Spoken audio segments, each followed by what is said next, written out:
আছে, কিন্তু ওয়াশরুম তো আমার সেই রুমের সঙ্গে অ্যাটাচড। তাহলে মেইন দরজা কেন খোলা?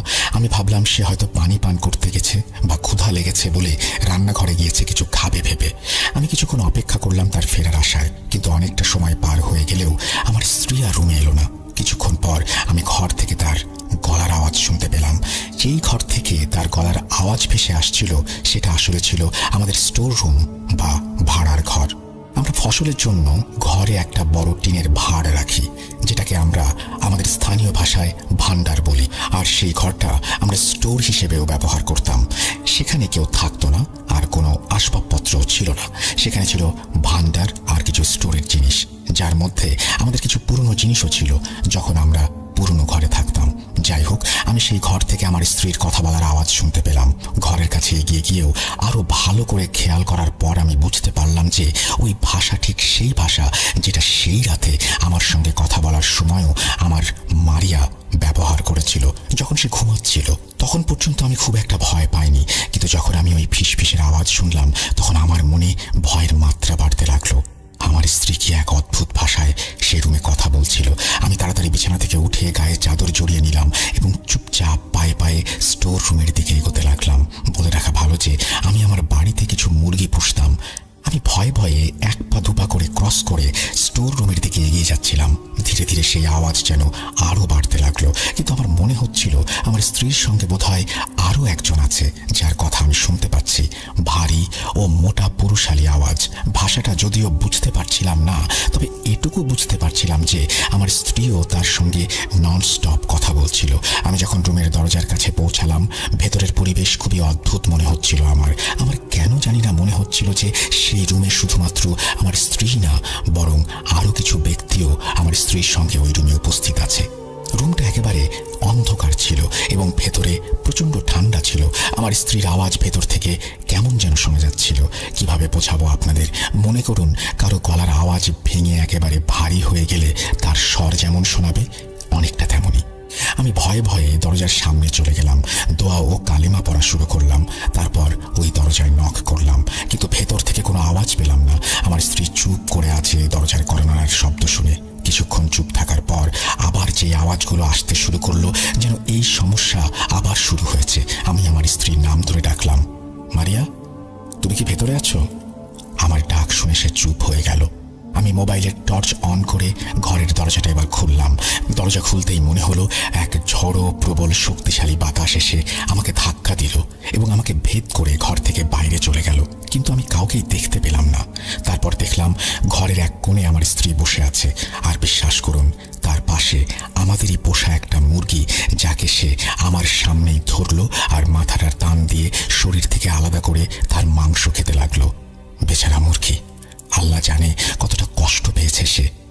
মুরগিটার এমন অবস্থা ছিল যে না তো তাকে জবাই করে হালাল করা হলো আর না তার চামড়া ছাড়ানো হলো, কিন্তু তাকে সরাসরি কাঁচা মাংস হিসেবে খাচ্ছিল আমার মারিয়া। ওর মুখে সেই বেচারি মুরগির রক্তের দাগ আমি দেখতে পেয়েছিলাম।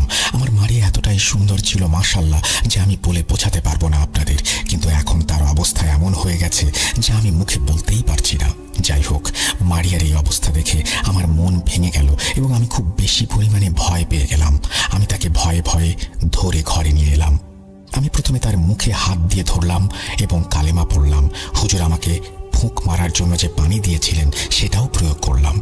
আস্তে আস্তে মারিয়ার অবস্থার কিছুটা পরিবর্তন আসলো, কিন্তু এখানে আশ্চর্যজনক বিষয় ছিল যে শীত আর ঠান্ডা এত বেশি ছিল যে বরফ জমে যাবার মতো অবস্থা। কিন্তু আমার স্ত্রী মোজা পরেনি এবং কোনো শালও গায়ে দেয়নি, শুধু একটি স্লিপিং ড্রেস পরে সে তার ঘর থেকে বের হয়েছিল এবং সে রীতিমতো ঘামছিল। টপ টপ করে ওর লম্বা লম্বা চুল থেকে পানি চুইয়ে পড়ছিল। আমি তাকে বেডে নিয়ে গিয়ে শুইয়ে দিলাম। সে যেন একেবারেই চুপ ছিল, এমনকি আমার সঙ্গেও কোনো কথা বলছিল না। বিলিভ মি ব্রাদার, আপনি যদি আমার জায়গায় নিজেকে কল্পনা করেন তাহলে হয়তো এই কষ্ট, এই দুঃখ অনুভব করতে পারবেন যে আমার হাসি খুশি জীবন, আমার এত সুন্দরী স্ত্রী কি করে এরকম হয়ে যাচ্ছে। কিন্তু এটা তো কেবলমাত্র শুরু। এরপর কি হতে যাচ্ছে সেটা আমি বলতে গেলেও আমার শরীরের লোম যেন দাঁড়িয়ে যাচ্ছে। যাই হোক, মারিয়ার এই অবস্থার কিছুটা উন্নতি হওয়ার পর আমি তাকে কভার করে কম্বল দিয়ে ঢেকে শুইয়ে দিলাম। এটা ছিল ঘটনার দ্বিতীয় দিন। আমি শুধু এই চিন্তা করতে করতে সময় কাটাচ্ছিলাম যে আমার স্ত্রীর আসলে হয়েছেটা কি। আমার ছোট ছোট 3টা বাচ্চা আছে, ওদের দোয়ার অজুহাতে যেন আল্লাহ আমার মারিয়াকে সুস্থ করে দেন, এসব ভাবতে লাগলাম সারাটা দিন। এদিকে আমার মারিয়া, তার অবস্থা এতটাই খারাপ হয়ে যাচ্ছিল যে সারাদিন সে বিছানা থেকে উঠতে পারত না, কিন্তু রাত হলেই সে যেন খুবই অ্যাক্টিভ হয়ে যায় এবং একা একা অদ্ভুতভাবে কিছু পুরনো স্মৃতি নিয়ে কথা বলে, যা হয়তো নিজের সাথেই কথা বলা। নিজের মাথা চুলকে চুলকে চামড়া ছিলে রক্ত অব্দি বের করে ফেলত। কিন্তু যখন সে স্বাভাবিক থাকে তখন সে একেবারেই আগের মতো। দিনের বেলাতেও যখন তার শরীর খারাপ থাকে তখন সে আমার সঙ্গে স্বাভাবিকভাবে কথা বলে। আমি পরদিন সকালে তাকে জিজ্ঞাসা করলাম যে, রাতে তুমি স্টোর রুমে কি করছিলে? সে উত্তরে বলল, আমার তো কিছু মনে নেই, আমি তো ঘুমাচ্ছিলাম, কিন্তু সকালে উঠে ভীষণ ক্লান্ত লাগছিল আমার। এই বলে সে বমি করা স্টার্ট করলো। সারাদিনের ভেতর 10 থেকে 12 বার বমি করলো সে। হয়তো সে ওই কাঁচা মাংসটা হজম করতে পারেনি। আমি আমার আশেপাশের সবাইকে আমার স্ত্রীর এই অবস্থার কথা বললাম এবং ভালো একজন হুজুরের খোঁজ করতে লাগলাম। আমার অবস্থা এমন হয়ে গিয়েছিল যে যাকেই সামনে পেতাম তাকেই বলতাম যে একজন সত্যিকারের কাজ করতে পারে এমন ব্যক্তির সন্ধান দিন, যাকে দিয়ে আমি আমার মারিয়ার চিকিৎসা করাতে পারি। সে যাই হোক, পরের রাতে যখন আমরা ঘুমানোর প্রস্তুতি নিচ্ছিলাম তখন আমি 4টি কুলসুরা পড়ে মারিয়ার ওপর দম করলাম। তারপর আয়াতুল কুরসি পড়ে আবারও ফুঁ দিলাম। এরপর আমি আমাদের বাচ্চাদের ঘুম পাড়িয়ে নিজেও শুয়ে পড়লাম, কিন্তু টেনশনে আমার ঘুম আসছিল না। আমি মাঝে মাঝেই মারিয়ার দিকে তাকাচ্ছিলাম ততক্ষণ পর্যন্ত সে একদম স্বাভাবিকভাবেই ঘুমাচ্ছিল। এভাবেই অনেকটা সময় পার হয়ে গেল, সবকিছু স্বাভাবিক ছিল। এরপর আমিও ঘুমিয়ে পড়েছিলাম। শেষ পর্যন্ত কতক্ষণই বা আমি জেগে থাকতে পারি। তারপর রাত প্রায় 2টা থেকে 2:30 হবে। চোখ খুলে মারিয়ার দিকে আমার নজর গেল। আবার সে একই দৃশ্য, আমার স্ত্রী বিছানা থেকে গায়েব হয়ে গিয়েছে। মোবাইলে টর্চ অন করে রুমের ভেতর চোখ বুলিয়ে দেখলাম, কিছুই দেখতে পেলাম না। তারপর আমি সারা ঘর জুড়ে মারিয়াকে খুঁজতে লাগলাম। আমার স্ত্রী কোথাও নেই। আমি বাইরের আঙিনায় গেলাম, সেখানে আমি একটা লন তৈরি করেছিলাম। আমি দেখলাম সেখানে আমার মারিয়া বসেছিল এবং বসে বসে কিছু একটা খনন করছিল। তার অবস্থা একদম এমন ছিল যে সে কোনো গরম কাপড়ও পরেনি, পায়ে কোনো স্যান্ডেলও পরেনি। সে একদম খালি পায়ে এবং খোলা চুলে সেখানে বসে কাজ করছিল। আমি তাকে দেখে অবাক হয়ে গিয়েছিলাম যে এই শীতে কিভাবে একজন এই পোশাকে বাইরে থাকতে পারে। এরপর আমি দেখলাম সে কিছু একটা খুঁজছে। আমি ওকে নাম ধরে ডাকছিলাম, কিন্তু ওর কোনো ভ্রুক্ষেপই নেই আমার দিকে। আমি তাকে থামতে বললাম, কিন্তু সে আমার কোনো কথাই যেন শুনতে পাচ্ছিল না বা শোনার প্রয়োজন মনে করছিল না। এরপর আমি তাকে জোর করে তুলে নিয়ে তার হাত আমার কাঁধে রেখে সাপোর্ট দিয়ে ঘরে নিয়ে এলাম। আর সে এমন অদ্ভুত একটা আওয়াজ করছিল যেন এতক্ষণ সে অনেক কঠোর পরিশ্রম করেছে। তার শ্বাস ভারী হয়ে আসছিল। মারিয়া তখনও পর্যন্ত আমার নিয়ন্ত্রণে ছিল না। আমি অনেক সাহস করে তাকে ঘরে নিয়ে শুইয়ে দিলাম। ঠিক যেমন গত রাতে আমি তার উপর দোয়া পড়েছিলাম, সেভাবে আবার দোয়া পড়লাম। দোয়া পড়ে তাকে স্বাভাবিক করতে কিছুটা সময় লাগলো।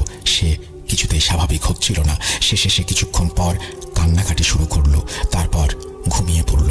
আমার ভাগ্য ভালো যে আমার বাচ্চারা রাতে গভীর ঘুমে থাকে, নইলে ওদের আম্মুর এই অবস্থা দেখে ওরা যে কি করতো, আমি কিভাবে ওদেরকে সামাল দিতাম কিছুই ভেবে পাই না। আল্লাহর রহমত যে তারা সেই রাতে ঘুমাচ্ছিল, নইলে তাদের সামলানো সত্যিই কঠিন হয়ে যেত। এরপর আমি আমার স্ত্রীকে ঘুম পাড়িয়ে দিলাম। সেদিনের পর থেকে আমি যেন এক গভীর চিন্তায় পড়ে গেলাম।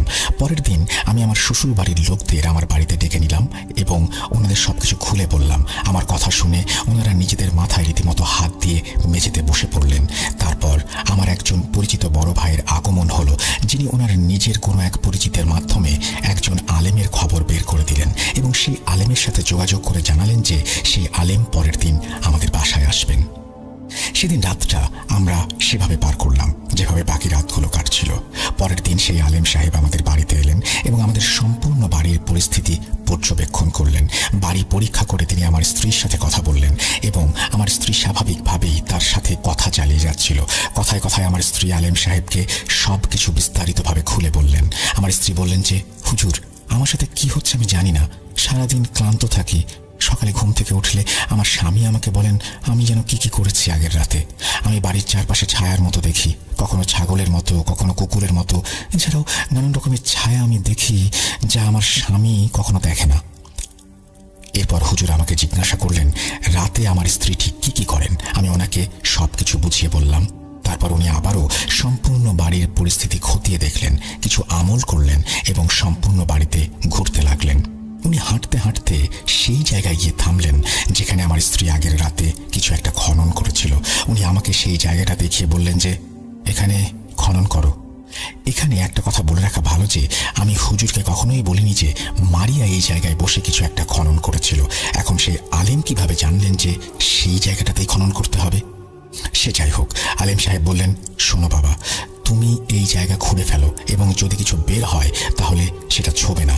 এরপর আমি সেই জায়গা খোঁড়াখুড়ি করলাম এবং কিছু দূর খুঁড়তেই একটা পুতুল পেলাম, যেমনটা একটা ছোট প্লাস্টিকের পুতুল হয়ে থাকে। পুতুলটার চেহারাটা কিছুটা বিকৃত করা ছিল এবং তার উপর কিছু রক্ত আরও কিছু ম্যাটেরিয়াল লেগেছিল।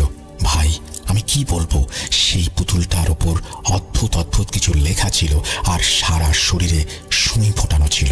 আলেম সাহেব বললেন, এটা ছোবে না, একটা কালো পলিথিনের ব্যাগ নিয়ে আসো। এরপর সেটা দিয়ে ধরে পুতুলটাকে ব্যাগে ভরে ফেলো। এরপর আমি একটা কালো পলিথিনের সাহায্যে পুতুলটাকে ব্যাগের ভেতর ঢুকিয়ে দিলাম। আমি অবাক হয়ে গিয়েছিলাম। তুমি বিশ্বাস করবে কিনা জানি না, যখন সেই পুতুলটাকে বাইরে বের করা হলো তখন তার ভেতর থেকে ধোঁয়া বের হচ্ছিল, যেন পুতুলটা পুড়ে যাচ্ছে। কি বিশ্বাস হয়? লিখে রাখো, আমার স্ত্রীর সাথে কোনো মিল পাচ্ছ? মনে আছে বলেছিলাম যে আমার স্ত্রী এই শীতের রাতেও ঘেমে নিয়ে একাকার। যাই হোক, পুতুলটাকে ব্যাগে ঢোকানোর পর আলেম সাহেব সেটা আমার হাত থেকে নিয়ে নিলেন এবং আমার শ্যালক আর আমাকে বললেন যে এটা এমন জায়গায় দাফন করো যেখানে কেউ আসবেও না আর এটা খুঁজেও পাবে না। জলদি করো। আমি আর আমার শ্যালক এমন একটা জায়গা খুঁজে বের করলাম যা সম্পূর্ণরূপে মানুষের নাগালের বাইরে ছিল। আমরা এরপর সেই জায়গায় একটা গর্ত করে পুতুলটাকে দাফন করে এলাম। আলিম সাহেব আরও বলেছিলেন যে তোমরা যখন এটা দাফন করবে তখন পেছনে তাকাবে না। ওনার কথা মতো আমরা পেছনে তাকাইনি, কিন্তু কি বলবো ভাই, সেই সময়টা যে কি ছিল, চারপাশে যে কি নিস্তব্ধতা ছিল, এসব ভাবলে আজও শরীরের ভেতরে ঠান্ডা বাতাসের স্রোত বয়ে যায়। যাই হোক, আমাদের উপর শর্ত ছিল যে পুতুলটাকে রাতের অন্ধকারে দাফন করতে হবে। যখন আমরা সেটাকে দাফন করে ফিরে আসছিলাম, আমাদের মোটর সাইকেল একটু দূরে দাঁড় করানো ছিল। সামনে পায়ে হেঁটে যেতে হয়েছিল যেখানে পুতুলটাকে দাফন করা হয়েছিল সেখান থেকে। জায়গাটা ছিল এক ধরনের জঙ্গল, যেমন গ্রামের জঙ্গল হয় আর কি। সেই জঙ্গল থেকে আমাদের কানে কান্নাকাটির আওয়াজ ভেসে আসতে লাগলো, যেন অনেক মানুষ একসাথে চেঁচামেচি করছে, কোনো জন্তু পাখির মতো। আমি বলে বোঝাতে পারবো না যে সেই সময়টা কতটা ভীতিকর পরিস্থিতির সৃষ্টি হয়েছিল। তবে শর্ত মতো আমরা পেছনে তাকাইনি, যেহেতু আলিম সাহেব বলেছিলেন যাই হোক না কেন পেছনে ফিরে তাকানো যাবে না। এসব শয়তান তোমাদের বাধ্য করবে যেন তোমরা পেছনে ফিরে তাকাও। হুজুরের কথা মতো কাজ শেষ করে যখন আমরা ফিরে যাচ্ছিলাম, আমাদের মনে হচ্ছিল অনেকগুলো মানুষ আমাদের পেছন থেকে ডাকছে এবং আমাদের সাথে সাথেই চলছে। আমরা সাহসিকতার সাথে সবকিছু উপেক্ষা করে শুধু কোরআনের আয়াত পড়তে লাগলাম এবং যেভাবেই হোক বাইক স্টার্ট করলাম এবং সেই জায়গা থেকে বেরিয়ে এলাম। এরপর যখন আমরা বাড়িতে ফিরে এলাম তখন আলেম সাহেব কিছু দম করা পানি ও তাবিজ তৈরি করে দিলেন এবং আমার স্ত্রীর গলায়ও একটি তাবিজ পরিয়ে দিলেন। এরপর আমাদের এমনটা মনে হলো যে সবকিছু থমকে গেছে, কিছু যেন ঘটেনি, সবকিছুই যেন স্বাভাবিক হয়ে গেছে। আলহামদুলিল্লাহ, এরপর থেকে আমার স্ত্রী ধীরে ধীরে সুস্থ হতে লাগলো। যদিও সে তখনও বিছানায় শয্যাশায়ী ছিল, তবুও ধীরে ধীরে সুস্থ হচ্ছিল। আস্তে আস্তে মারিয়া আবার ঘরের কাজকর্মে মন দিতে শুরু করলো। অসুস্থ থাকলেও কোনো না কোনোভাবে সাহস করে সে সকালের নাস্তাটা বানায় সবার জন্য, বাচ্চাদেরও স্কুলের জন্য প্রস্তুত করে দেয়। এসব দেখে আমি বেশ খুশি ছিলাম, এই ভেবে যে যাক, আমার স্ত্রী আবার স্বাভাবিক জীবনে ফিরে এসেছে। আমি আবার আমার ব্যবসার দিকে মনোযোগ দিতে শুরু করলাম, কারণ এসব সমস্যার কারণে আমার ব্যবসা বেশ ভালোই ক্ষতির সম্মুখীন হচ্ছিল। আমার স্ত্রীর সাথে এই সমস্যাগুলো হবার আগে আমি আমার ব্যবসা আস্তে আস্তে বেশ বাড়িয়ে তুলেছিলাম। মানে আমার একটা দোকান থেকে আয় বাড়তে বাড়তে এখন আমার আরও 5-6টা দোকান হয়ে গিয়েছিল। কিন্তু আমার স্ত্রীর এই সব সমস্যার কারণে সবকিছুই ক্ষতির সম্মুখীন হয়েছিল। এই সমস্যার পর আমার কাছে আর মাত্র 2টা দোকানই বাকি ছিল, কিন্তু তখনও আমি হাল ছাড়িনি। আমি আমার পরিশ্রম চালিয়ে যাচ্ছিলাম এই ভেবে যে জীবন চালাতে হলে কিছু একটা করে রিজিকের ব্যবস্থা করতে হবে। আমি পরিশ্রম করব, ইনশাআল্লাহ তাআলা আবার আমার সবকিছু ঠিক হয়ে যাবে। যদিও ক্ষতি কিছু হয়েছিল, তবু আমি মোটামুটি স্টেবলই ছিলাম। এমন না যে আমি খুব বড় ক্ষতির মধ্যে পড়ে গিয়েছি। যাই হোক, আমি আমার কাজে মনোযোগ দিলাম, কিন্তু আল্লাহর প্ল্যান হয়তো কিছুটা অন্যরকমই ছিল। আলেম সাহেব যাবার আগে আমাকে বলেছিলেন যে বাবা শোনো, তোমার একজন আত্মীয় আছেন, মারাত্মক হিংসার বশবর্তী হয়ে তোমার পরিবারের ওপর কালো জাদু করিয়েছে। এখন তোমাকে ট্রেস করতে হবে সে কে। আমাকে ক্ষমা করো, আমি বলতে পারবো না যে সে কে, কারণ আমার কাজ ছিল শুধুমাত্র তোমার স্ত্রীর চিকিৎসা করা। সেটাও আল্লাহর ইচ্ছা আর রহমতে হয়েছে, কিন্তু কারো নাম বলার এখতিয়ার আমার কাছে নেই। যদিও আমি আমার মা বাবার একমাত্র ছেলে ছিলাম, তবুও আমার রক্তের সম্পর্কের আত্মীয়ের কোনো অভাব ছিল না। সেই কারণে কেই জঘন্য কাজ করতে পারে সেটা বের করাটা আমার জন্য প্রায় অসম্ভব ছিল। তবু আমি পারিবারিক একটা মিটিং ডেকে সবার সাথে কথা বলি। যদিও আমি ওনাদের বেশ চাপ দেইনি। আমি ওনাদের বলেছিলাম যে আমাকে বলা হয়েছে আমি যেন জানার চেষ্টা করি যে এসব কেন হয়েছে, কে করেছে। কারণ আপনাদের মাঝে এমন কেউ আছেন যিনি আমাকে ঈর্ষা করেন এবং আমার স্ত্রীর ওপর কালো জাদু প্রয়োগ করেছেন। এই কালো জাদু শেষ করতে আমি যে চেষ্টা করেছি সেই কাজে আমারও কিছু ক্ষতি হয়েছে, এটা আমাকে একজন আলেম সাহেব বলেছেন। তবু আমি তাদের কাছে অনেক কৃতজ্ঞ যে যারা আমার স্ত্রীর জন্য অনেক কিছু করেছেন, এখন সে সুস্থ হওয়ার পথে এগিয়ে চলেছে। আমি বা আমরা যদি কোনো ভুল করে থাকি তবে দয়া করে আমাদের ক্ষমা করবেন। এই বলে আমি করজোরে সবার কাছে ক্ষমা চেয়ে নিই। আমি সেই কালো জাদু করা ব্যক্তিকে খুঁজে বের করতে চাইনি আসলে, কারণ হিংসা বাড়িয়ে লাভ হয় না, বরং ক্ষতি হয়। বরং ওনাদের কাছে ক্ষমা চাওয়ার ফলে যদি ওনাদের মনে আল্লাহ হেদায়েত দান করেন, এই আশায় সকলের কাছে ক্ষমা চেয়েছিলাম আমি। এরপর যখন আমি আমার স্ত্রীকে আমাদের সাথে ঘটে যাওয়া কালো জাদুর কথা বললাম, সে খুবই অবাক হয়েছিল যে আমার সাথে এমন কিছু ঘটতে পারে, এটা সে ভাবতেই পারে না। আমি আমার সাধ্যমতো ক্ষমা চেয়েছিলাম, কিন্তু যিনি আমাদের প্রতি ঈর্ষা করেছিলেন তিনি হয়তো নিশ্চুপ ছিলেন না, বরং তিনি হয়তো আরও রাগান্বিত হয়ে পড়েছিলেন। যাই হোক, এই অবস্থায় আমি সিদ্ধান্ত নিলাম যে আমার যত আত্মীয় স্বজন আছেন ওনাদের সাথে ভালোভাবে দেখা সাক্ষাৎ করব, ওনাদের খবরাখবর নেব এবং যদি ওনাদের কোনো সাহায্যের প্রয়োজন হয় সেটাও করব। যদিও এই কাজ আমি আগেও করতাম, কিন্তু এবার একটু বেশি করে করতে শুরু করলাম এই কাজগুলো, এই ভেবেছে হয়তো এতে অন্তত সেই ব্যক্তির মন নরম হয়ে যাবে। আমার ছোট ছোট বাচ্চা আছে, আমার স্ত্রী আছে, এই তো আমার জীবন। আল্লাহ তো অনেক টাকা দিয়েছেন আমাকে, কিন্তু এদের মধ্যে যদি কেউ এমনভাবে ক্ষতিগ্রস্ত হয়ে যায় তাহলে তো আমি শেষ হয়ে যাব। আমি সবাইকে অনুরোধ করেছিলাম যে আল্লাহর ওয়াস্তে যেন এসব কাজ আর কেউ না করেন। আমি এতটা বিনয়ের সাথে বলেছিলাম কথাগুলো যে অনেক ব্যক্তির চোখে পানিও চলে এসেছিল। এরপর আমি ওনাদের প্রতি এত ভালোবাসা দেখিয়েছি, এত কিছু করেছি যে ওনাদের মধ্যে কেউ যদি কঠিন মনের হন তবুও যেন ওনার হৃদয় মোমের মতো গলে যায়। কিন্তু আমি এও জানতাম যদি মানুষ শয়তানের পথে চলে আসে তাহলে তার থেকে বড় শয়তান আর কেউ হতে পারে না। যাই হোক, আমাদের এই সুখ শান্তি বেশি দিন টিকল না। আমার মারিয়ার ওপর আবার কালো জাদুর হামলা হওয়া শুরু হয়ে গেল। আমার স্ত্রী আবার অসুস্থ হতে শুরু করলেন এবং এবার যেন এই আক্রমণটা আরও মারাত্মক আকার ধারণ করলো। এবারের সমস্যা যেন আরও ভয়ঙ্কর ছিল। আবারও একবার আমার স্ত্রী অদ্ভুত সব আচরণ করতে শুরু করলো। এক রাতের ঘটনা বলি, তখন আমি ঘুমিয়েছিলাম, আমার স্ত্রী আমার পাশেই ঘুমোচ্ছিল আর আমার বাচ্চারাও ঘুমোচ্ছিল। রাতের এক সময় আমার বাচ্চাদের চিৎকারের আওয়াজ শুনে আমি ঘুম থেকে জেগে উঠলাম। ঘুম থেকে লাফ দিয়ে উঠে দেখতে পেলাম যে আমার বাচ্চারা কাঁদছে।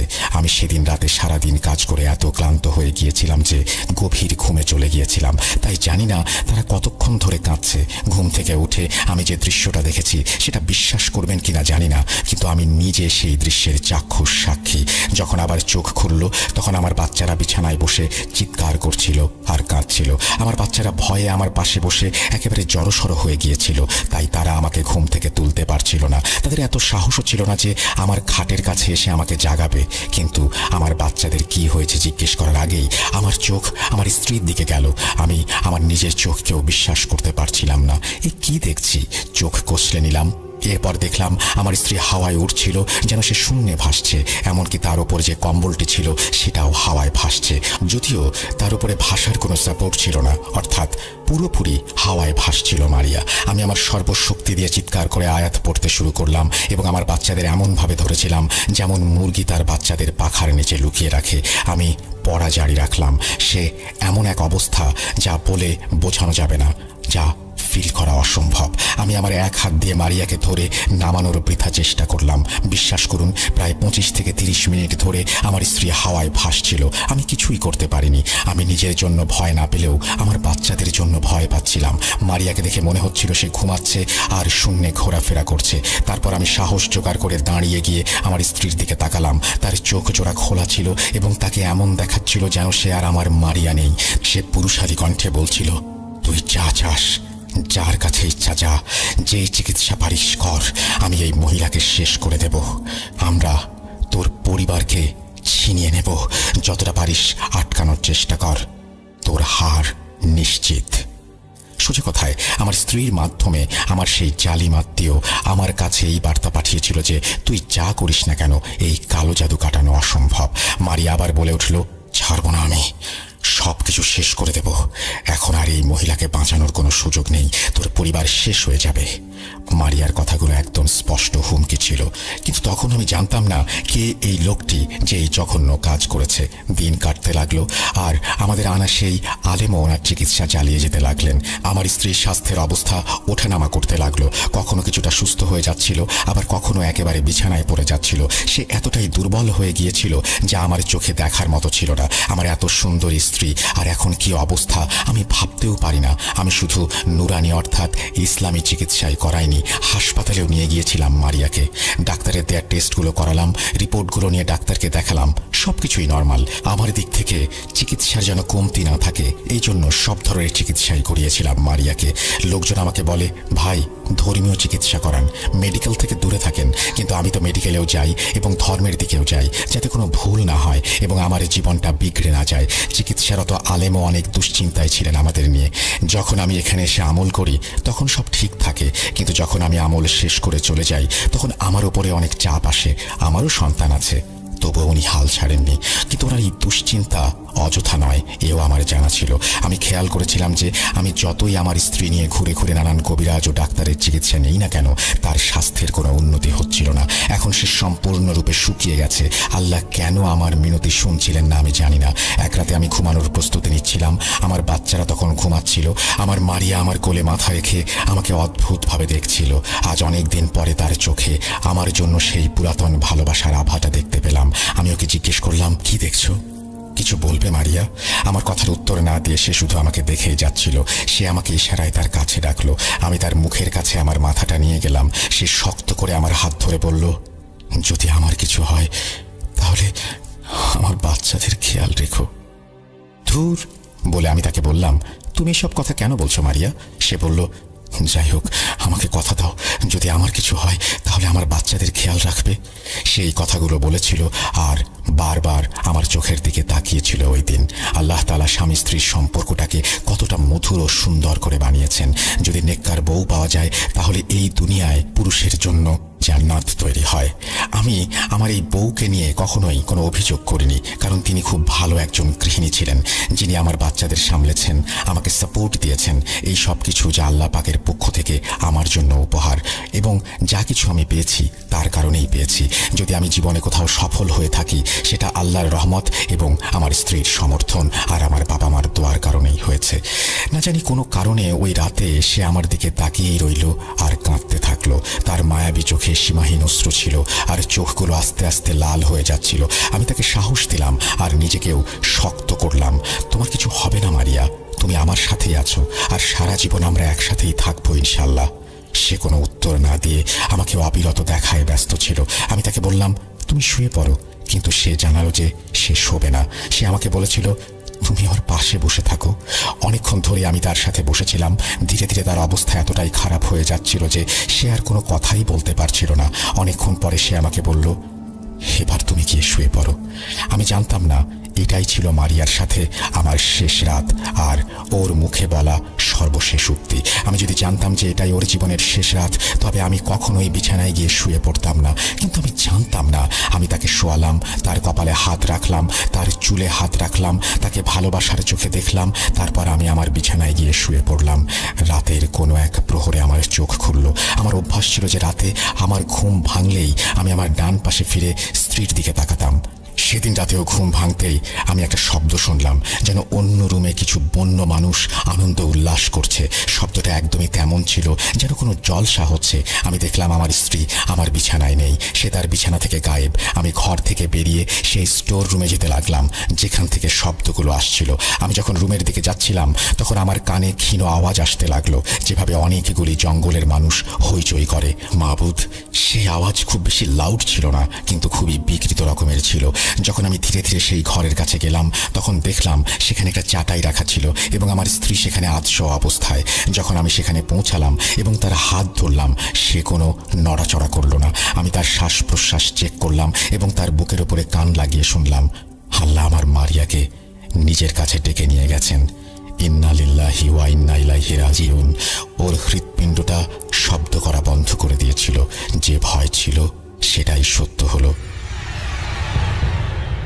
প্রিয় লিসেনার্স, আমি সাবিত ঘটনার এই পর্যায়ে একটু থামতে চাই। নাসির সাহেব ওনার স্ত্রীর মৃত্যুর কথা বলে আমার সামনে যেন এক শিশুর মতো কান্নাকাটিতে ভেঙে পড়েছিলেন। ওনার কথাগুলো শুনে নিজের অজান্তেই যেন আমার নিজের চোখ জোড়া ভিজে উঠেছিল। আমি জীবনে অনেক কালো জাদু রিলেটেড ঘটনা শুনেছি, কিন্তু কখনো এতটা কষ্ট পাইনি যে আমার নিজের চোখেও পানি চলে আসে। উনি আসলে ওনার স্ত্রীকে কতটা ভালোবাসতেন সেটা স্পষ্ট বোঝা যাচ্ছিল ওনার কথায়। আমি এরপর নাসির সাহেবকে নিয়ে দোকান থেকে পানি কিনে খাওয়ালাম। কিছুক্ষণ রাস্তায় হাঁটলাম ওনাকে শান্ত করার জন্য। উনি কিছুটা শান্ত হয়ে আমাকে আবার ঘটনার বাকি অংশ বলতে শুরু করলেন। আরও একবার বলছেন নাসির সাহেব,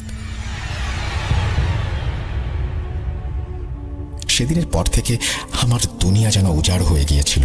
আমার স্ত্রী মারা গেলেন। সেই কালো জাদু আমার স্ত্রীর জীবন কেড়ে নিয়েছে। আমার স্ত্রী এখন আর এই দুনিয়াতে নেই। আমি সেই রাতে মারিয়ার লাশ আঁকড়ে ধরে ছোট বাচ্চাদের মতো কেঁদেছিলাম। যেই শয়তানের বাস আমার মারিয়ার ভেতরে ছিল সে তার কাজ সম্পন্ন করে গেছে। মানুষ কি পায় আমি জানি না। কারোর জীবন নষ্ট করে কি হাসিল হয়? মারিয়াকে মেরে সেই লোক কি কোনো টাকা পেল? কোনো জাহান পেয়ে গেল? কিছুই তো না। তাহলে কেন এই প্রতিহিংসা? জানি না। আমি আসলে এই কালো জাদু জিনিসটা খুবই বিপজ্জনক। এটা মানুষকে মৃত্যুর দিকে নিয়ে যায়। আমি নিজে এই জিনিস বাস্তবে দেখেছি। যদি এমন কোনো শ্রোতা থাকেন যারা এই কালো জাদু করেন, আপনাদের কাছে আমি আল্লাহর দোহাই দিয়ে অনুরোধ করছি, এই ধরনের কাজ করবেন না। আমাদেরও পরিবার আছে, আপনাদেরও বাচ্চা কাচ্চা সবারই আছে, তাদের কথা ভাবুন। যাই হোক, আমার দুনিয়া তো উজাড় হয়ে গিয়েছিল, কিন্তু এখানে এই সব কিছু থেমেছিল না। এখনও অনেক কিছু বাকি ছিল। সকাল হলো, আমার বাচ্চাদেরও তাদের আম্মুর মৃত্যুর খবর দেয়া হলো। আমার বাচ্চারা কাঁদতে কাঁদতে একেবারে মলিন হয়ে গেল। ওদের আম্মু আল্লাহর কাছে চলে গেছেন। পরের দিন আমাদের দাফন কাফন করতে অনেক সময় লেগে গেল। আমি খুব কাঁদলাম, খুবই কাঁদলাম। আমি আমার স্ত্রীকে অনেক বেশি ভালোবাসতাম। দাফন কাফন সেরে আমরা বাসায় ফিরলাম। মারিয়াকে ছাড়া আমার বাড়িটা খুবই শুনশান লাগছিল। আমার বাচ্চাদের দেখতে ইচ্ছা হচ্ছিল। আমি আমার স্ত্রীর কাছে করা প্রতিশ্রুতির কথা মনে করলাম। আমার বাচ্চাদের প্রতি খুবই খেয়াল রাখতে হবে আমাকে। মানুষ বলে যে যারা দুনিয়ায় পুণ্য করে তারা নাকি আগে থেকেই বুঝে যায় যে তাদের যাওয়ার সময় ঘনিয়ে এসেছে। আমার স্ত্রীর মধ্যে কোনো কমতি ছিল না সেটার। সে আমার পুরো জীবন খুবই সেবা যত্ন করেছে এবং আমি কখনোই তার মধ্যে কোনো নেতিবাচকতা দেখিনি। এমনকি আমার মা বাবার জীবদ্দশায় আমার স্ত্রী ওনাদেরও চোখের তারা ছিলেন। কোনো ঝগড়া, কোনো ঝামেলা ছিল না। সত্যি কথা বলতে খুবই ভালো একজন মহিলা ছিলেন আমার মারিয়া।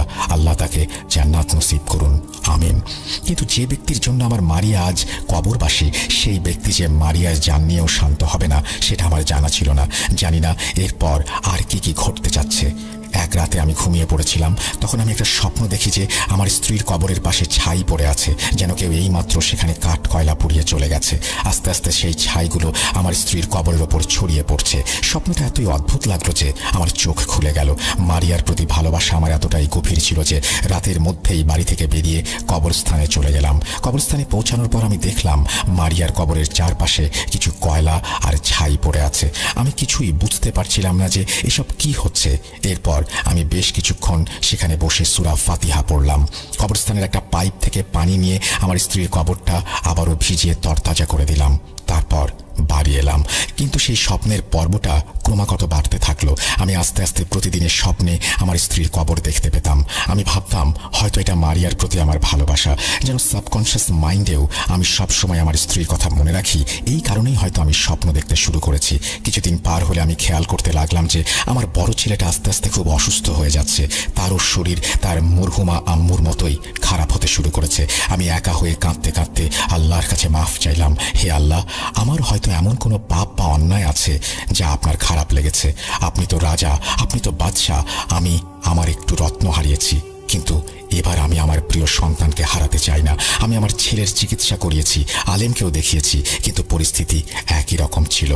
এদিকে এখন আমার স্ত্রী আমার স্বপ্নে আসতে শুরু করেছে। তার কবর আমার স্বপ্নে আসতো প্রতিদিন, এবার সে আসে। কিন্তু এবার আস্তে আস্তে আমার স্ত্রী আমার স্বপ্নে আসা শুরু করেছে। আমার স্বপ্নে এসে সে খুবই ভেঙে পড়তো। সে কবরের বাইরে বসে থাকতো। আমি গিয়ে তাকে কিছু জিজ্ঞেস করলে সে কিছুই বলতো না, শুধু কাঁদতো। বিশ্বাস করুন, একবার স্বপ্নে সে আমাকে বলল যে আরমানকে বাঁচাও, তার কিছু হয়ে যাবে। আরমান আমার বড় ছেলের নাম। আমি এই স্বপ্ন দেখে খুবই দুশ্চিন্তায় পড়ে গিয়েছিলাম। আমি সেদিন গিয়ে সেই আলেমের সঙ্গে কথা বললাম আমার স্বপ্নের বিষয়ে। আমি তাকে বললাম যে আমার কেমন স্বপ্ন আসে এবং আমার স্ত্রী কবরের বাইরে বসে থাকে এবং আমাকে কি বলে, আরমান সম্পর্কেই বা কি বলেছে। সেই আলেম পরদিন আবার আমার বাড়িতে এসে আবার সম্পূর্ণ বাড়ি পর্যবেক্ষণ করলেন, কিন্তু এবার উনি কোথাও কোনো তাবিজ বা পুতুল খুঁজে পাননি। উনি সবকিছু পরীক্ষা করলেন। না বাবা, কোনো কালো জাদু আছে, কিন্তু তাবিজের কোনো খবর পাচ্ছি না। কিন্তু যখন আমি তাকে আমার স্বপ্নের কথা মনে করিয়ে দিলাম, তখন উনি বললেন, ও হ্যাঁ, আমার সাথে কবরস্থানে চলো তো একবার। আমরা কবরস্থানে গেলাম। এই ঘটনা আমার স্ত্রী মারা যাওয়ার 147 দিন পরের। আমরা কবরস্থানে গিয়ে আমার স্ত্রীর কবরের কাছে গেলাম। আমি সূরা ফাতিহা পড়লাম এবং আমি যখন ফাতিহা পড়ছিলাম তখন সেই আলেমের মুখের রং যেন পাল্টে যেতে শুরু করলো। ওনাকে দেখে মনে হচ্ছিল উনি খুবই বিচলিত। কবরস্থান থেকে বের হওয়ার পর আমি আলেম সাহেবকে জিজ্ঞেস করলাম, হুজুর কি হয়েছে, আপনাকে খুব চিন্তিত দেখাচ্ছে। উনি আমার কাঁধে হাত রেখে আমাকে এমন এক কথা শোনালেন যা শুনে আমি মাটিতে বসে পড়লাম। উনি বললেন, নাসির, আসলে তোমার বাসায় কোনো তাবিজ যে নেই, এটার একটা কারণ আছে। যে জাদুটা করেছে তা আসলে তোমার স্ত্রীর সাথে করা হয়েছে এবং যখন তাকে দাফন করা হচ্ছিল তখনই এই কাজটা করা হয়েছে নিঃসন্দেহে। তোমার এমন কোনো আত্মীয় কি তোমার স্ত্রীর জানাজায় এসেছিল যে মরা মানুষের সাথে কিছু তাবিজ রেখেছিল? দেখেছো, জানো, এরকম কিছু মনে পড়ে? যদি আমরা সেই তাবিজ না বের করি তাহলে তাদের পরের নিশানা হবে তোমার সন্তানেরা। ওনার মুখ থেকে সব কথা শুনে আমার মনে হচ্ছিল যেন আমার পায়ের নিচ থেকে মাটি সরে যাচ্ছে, আমার দুনিয়া ঘুরতে শুরু করেছে। কি হচ্ছে এসব? বাড়িতে ফিরে আমি আমার শ্বশুর বাড়ির লোকজনকে আমার বাড়িতে ডেকে আনলাম এবং সেই আলেমকেও ডাকলাম। আলেম বললেন, আমাদের কবর খুঁড়তে হবে এবং মারিয়ার কবর থেকে তাবিজ বের করতে হবে। আমার অবস্থা দেখে আমার স্ত্রীর বাবা মা এবং তাদের পরিবারের সবাই সম্মতি দিলেন। ওনাদের সম্মতির পর আমরা কবর খুঁড়তে গেলাম। আমি মূলত একাই যেতে চাচ্ছিলাম, কিন্তু আমার সাথে আমার শালা ছিলেন আর সে আলেম সাহেবও ছিলেন।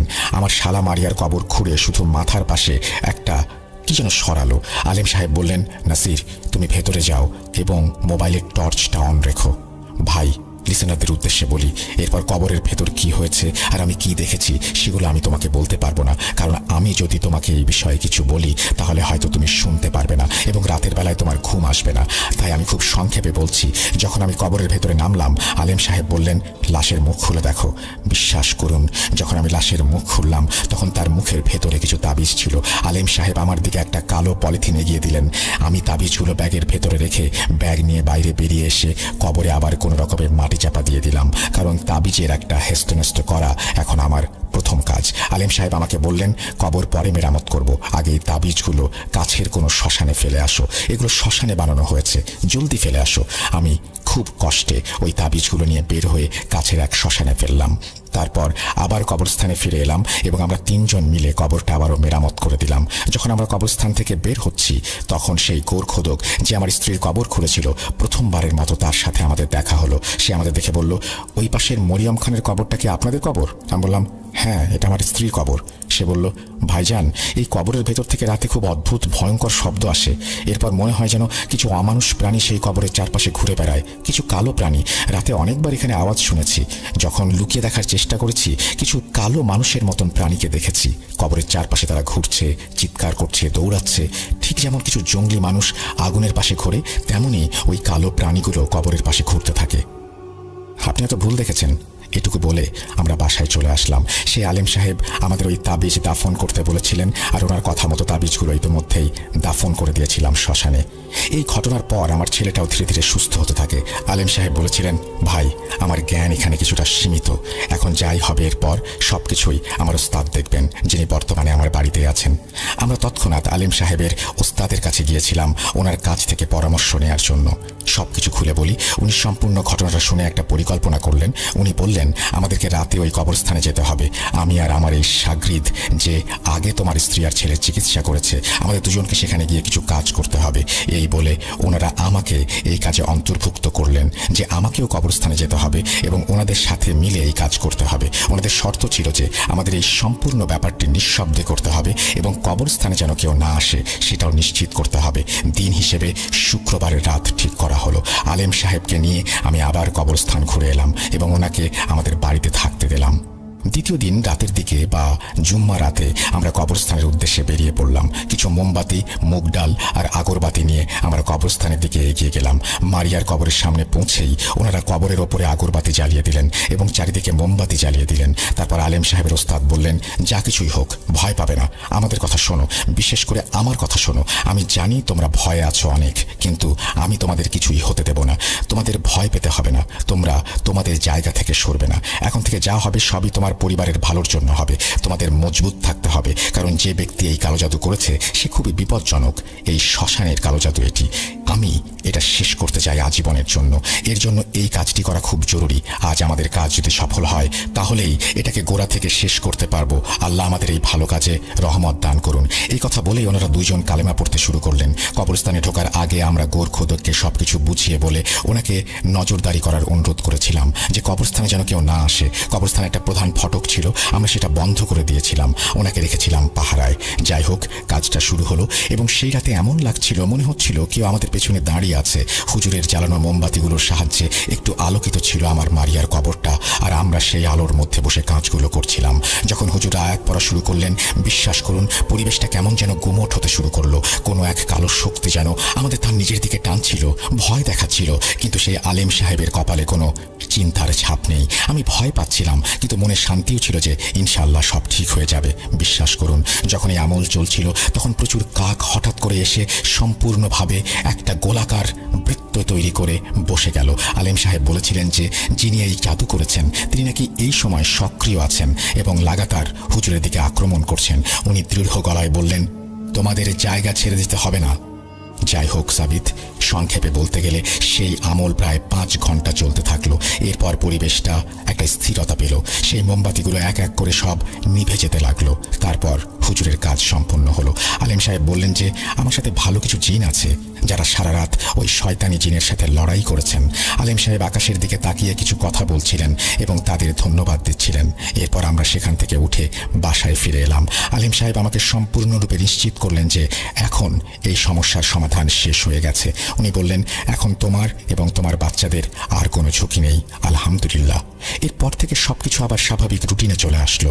যদিও আমি আলেম সাহেবকে জিজ্ঞেস করেছিলাম যে কালো জাদু করার জন্য যদি আবার কেউ চেষ্টা করে তাহলে?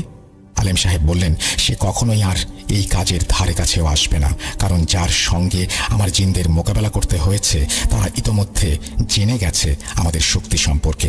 ইনশাল্লাহ সে যদি কোনোভাবে আবারও এখানে এসব কাজ করতে আসে তবে সে নিজেই বড় ক্ষতির সম্মুখীন হবে, কারণ তাকে শয়তানি জিন নিয়ে কাজ করতে হবে, অনেক পরিশ্রম করতে হবে। আর যখন সেই জিনগুলো চলে যায় তখন সেই জাদুকরেরা ওই কাজের মধ্যে আর হাত দেয় না।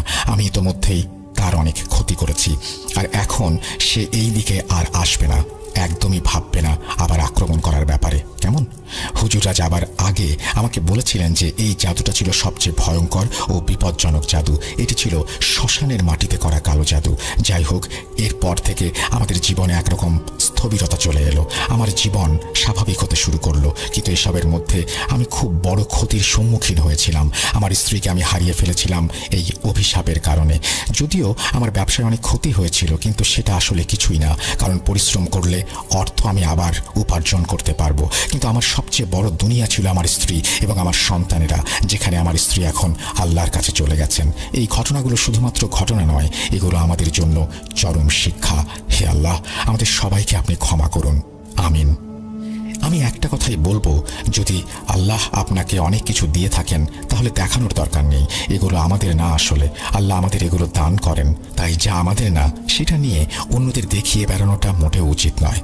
আমাদের কাছে গাড়ি আছে, বাড়ি আছে, সেটা আমরা নিজেরাই উপভোগ করি। আল্লাহর দেয়া সব ভালো জিনিস সুন্নত, কিন্তু মানুষকে দেখাতে গিয়ে অহেতুক গর্ব করা উচিত না। যদি আল্লাহ আপনাকে এত কিছু দিয়ে থাকেন তাহলে আগে আপনার আত্মীয়দের খোঁজ খবর করুন, বিশেষ করে যারা দরিদ্র তাদের সাহায্য করুন। যদি আপনার হাতে আরও কিছু থাকে তাহলে এমন লোকদের খোঁজ করুন যারা এসবের অভাবে রয়েছে, সাহায্য করুন তাদের। আমি আশা করি আমার এই কাহিনী আপনাদের জীবনে কিছু মূল্যবান শিক্ষা যোগ করেছে।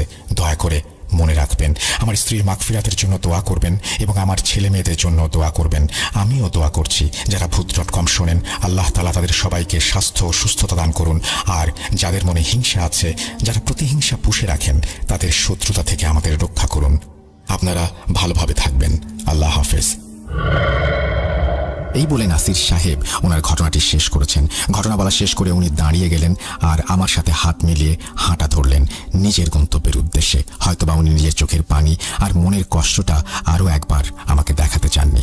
ঘটনাটা শুনে আমি এক দুঃখ ভারাক্রান্ত মন নিয়ে বাড়ি ফিরে এলাম। প্রিয় লিসেনার্স, এই ছিল আপনাদের জন্য কালেক্ট করা আমার আজকের ঘটনা। লম্বা ঘটনা যাদের ভালো লাগে না, আমি তাদের নিকট ক্ষমা প্রার্থী। ঘটনা যদি আপনাদের একটুও ভালো লেগে থাকে তাহলে আমি আপনাদের কাছে কৃতজ্ঞ থাকব। আর যদি ভালো লেগে না থাকে তবে আমি ক্ষমা প্রার্থী। আমি মোহাম্মদ সাবিত আলম বিদায় নিচ্ছি। আপনাদের দোয়ায় আমাকে মনে রাখবেন। আল্লাহ হাফেজ। এই বলে সাবিত তার ঘটনা শেষ করেছেন। চমৎকার একটি ঘটনা, অনেক বড় একটি ঘটনা, অনেক মর্মান্তিক একটি ঘটনা, অনেক হৃদয় স্পর্শ করার মতো একটি ঘটনা। যদি ভালো লাগে আমাদের কমেন্ট সেকশনে জানাবেন। যারা আমাদের ইউটিউব চ্যানেলটির সাথে সংযুক্ত আছেন তাদেরকে বলবো সাবস্ক্রাইব করার জন্য। যাদের ভালো লেগেছে তারা অ্যাটলিস্ট কমেন্ট সেকশনে গিয়ে সাবিতকে ধন্যবাদ দেবেন, উৎসাহিত করবেন তাকে পরবর্তী ঘটনার জন্য। আমরা চলে যাব আমাদের পরবর্তী ঘটনায়।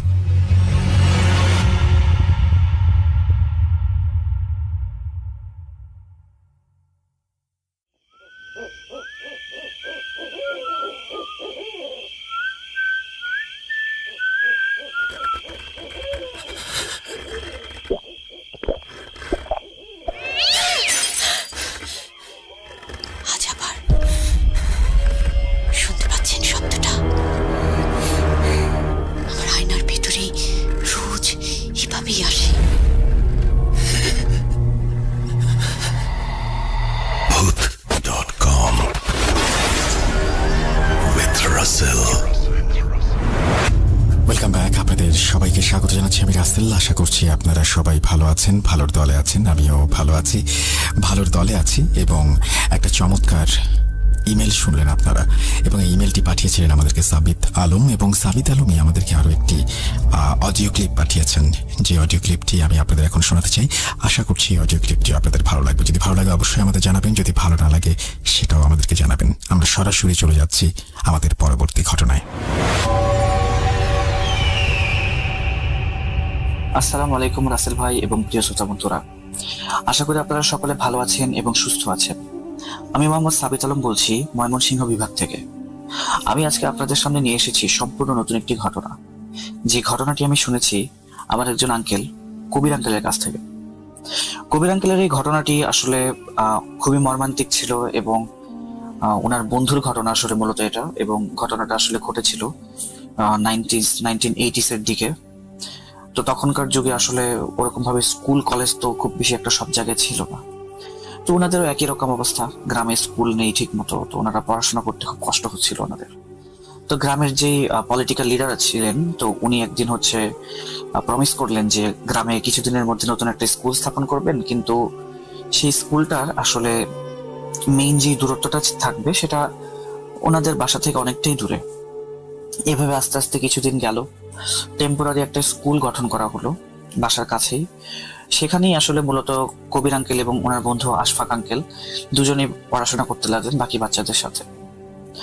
তো আস্তে আস্তে বছর 2 কেটে যাওয়ার পরে ওনাদের গ্রামের যে পলিটিক্যাল লিডার ছিলেন উনি ওনার কথা মতো স্কুল একটা বিল্ডিং তৈরি করে দিলেন, এবং সেই বিল্ডিংটার দূরত্ব ছিল প্রায় মোটামুটি 3 থেকে 4 কিলোমিটার কবির আঙ্কেলের বাসা থেকে।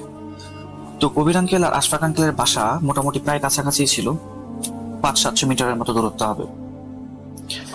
তো প্রথম দিন যেদিন কবির আঙ্কেল এবং আশফাক আঙ্কেল একসাথে স্কুলে যান, স্কুলটাতে যাওয়ার সময় আসলে একটা কবরস্থান পড়ে। তো এই কবরস্থানটা নিয়ে আসলে অনেক মানুষের অনেক ধরনের কথা ছিল, অনেক গুজব ছিল, বা কবরস্থানে কাউকে কাউকে দেখা যায় এরকম বিভিন্ন ধরনের কথা প্রচলিত ছিল। তো ওনারা হচ্ছে কবরস্থানের কাছে দিয়ে যাওয়ার সময় কিছুটা ভয়ই পেতেন যে কবরস্থান পেরিয়ে যেতে হবে, তো যদি কোনো কিছু কখনো দেখে ফেলে। তো তারপর আস্তে আস্তে ওনারা স্কুলের দিকে পৌঁছাতে লাগলেন, পড়াশোনা করতে লাগলেন। ওই কবরস্থান নিয়ে খুব বেশি একটা কখনো ভাবেননি, বা হচ্ছে ওরকম ভাবে কোনো কিছু চিন্তা আসলে ওনাদের মাথায় আসেনি, ওনারা কিছু দেখেননি। তো আস্তে আস্তে দিন কেটে যেতে লাগলো। স্কুলটা ছিল অবশ্য ক্লাস 5 থেকে প্রায় 10 পর্যন্ত। এরপরে গ্রামে আর পড়াশোনার কোনো উপায় ছিল না। ম্যাক্সিমাম যারা গ্রামে থেকে যেতেন ওনারা হচ্ছে কৃষিকাজে ব্যস্ত হয়ে পড়তেন, বা হচ্ছে ব্যবসা বাণিজ্যে ব্যস্ত হয়ে পড়তেন। আর বাদ বাকি যাদের হচ্ছে লেখাপড়া আরেকটু বেশি করার ইচ্ছা ছিল, তারা মূলত হচ্ছে ঘর থেকে বেরিয়ে শহরের দিকে চলে যেতেন পড়াশোনা করার ইচ্ছায়, নতুন কোনো একটা জায়গায় বসবাস করার জন্য বা ভালো একটা ফিউচার বানানোর জন্য। তো কবির আঙ্কেল কি করলেন, 10th পাস করে উনি হচ্ছে শহরের দিকে শিফট হওয়ার পরিকল্পনা করলেন। তো উনি হচ্ছে ওনার বন্ধু আশফাককে ঘটনাটা জানালেন যে আমি তো গ্রাম ছেড়ে শহরের দিকে যেতে চাচ্ছি, আমার ওখানে আসলে পড়াশোনাটা একটু ভালো হবে বলে মনে হচ্ছে। তো আশফাক আঙ্কেলকে উনি তার সাথে যাওয়ার জন্য বললে আশফাক আঙ্কেল বলে যে না, আমি যাব না। তো কবির আঙ্কেল আশফাক আঙ্কেলকে জিজ্ঞেস করলেন যে তুমি কেন যাবা না, কি সমস্যা হয়েছে তোমার? পরে সে বলতেছে কি, দোস্ত আমি আসলে এখানে এই স্কুলে আমাদের সাথেই পরে একটা মেয়েকে খুব ভালোবাসি। তো তাকে আমার এতই পছন্দ যে হচ্ছে আমি তাকে ছেড়ে কোনো মানে অন্য কোনো দিকে চিন্তাও করতে পারি না, বা অন্য কোনো দিকে আমি যাবো পর্যন্ত না, আমি ওর কাছাকাছি থাকবো। তো কবির আঙ্কেল আশফাক আঙ্কেলের মুখে এই কথাটা শুনে না ওনার খুব হাসি পেলেন, ওনার খুব খুব হাসি পেল ওরা। তো এতটা হাসি পেল যে উনি হচ্ছে কবির আঙ্কেলের উপরে মানে আশফাক আঙ্কেলের সাথে মজা করা শুরু করে দিলেন। আশফাক আঙ্কেল উনি বলতে থাকলেন যে তুই কোথায় আর সেই মেয়েটা কোথায়। আসলে কবির আঙ্কেলও সেই মেয়েটাকে চিনতেন, এবং মেয়েটা ছিলেন খুবই অসম্ভব সুন্দরী। আশফাক আঙ্কেলের কবির আঙ্কেলের ভাষায় উনি ছিলেন খুবই অসম্ভব সুন্দরী। এই কারণে হচ্ছে এই আশফাক আঙ্কেল আসলে মজার পাত্র হয়ে গিয়েছিলেন কবির আঙ্কেলের কাছে।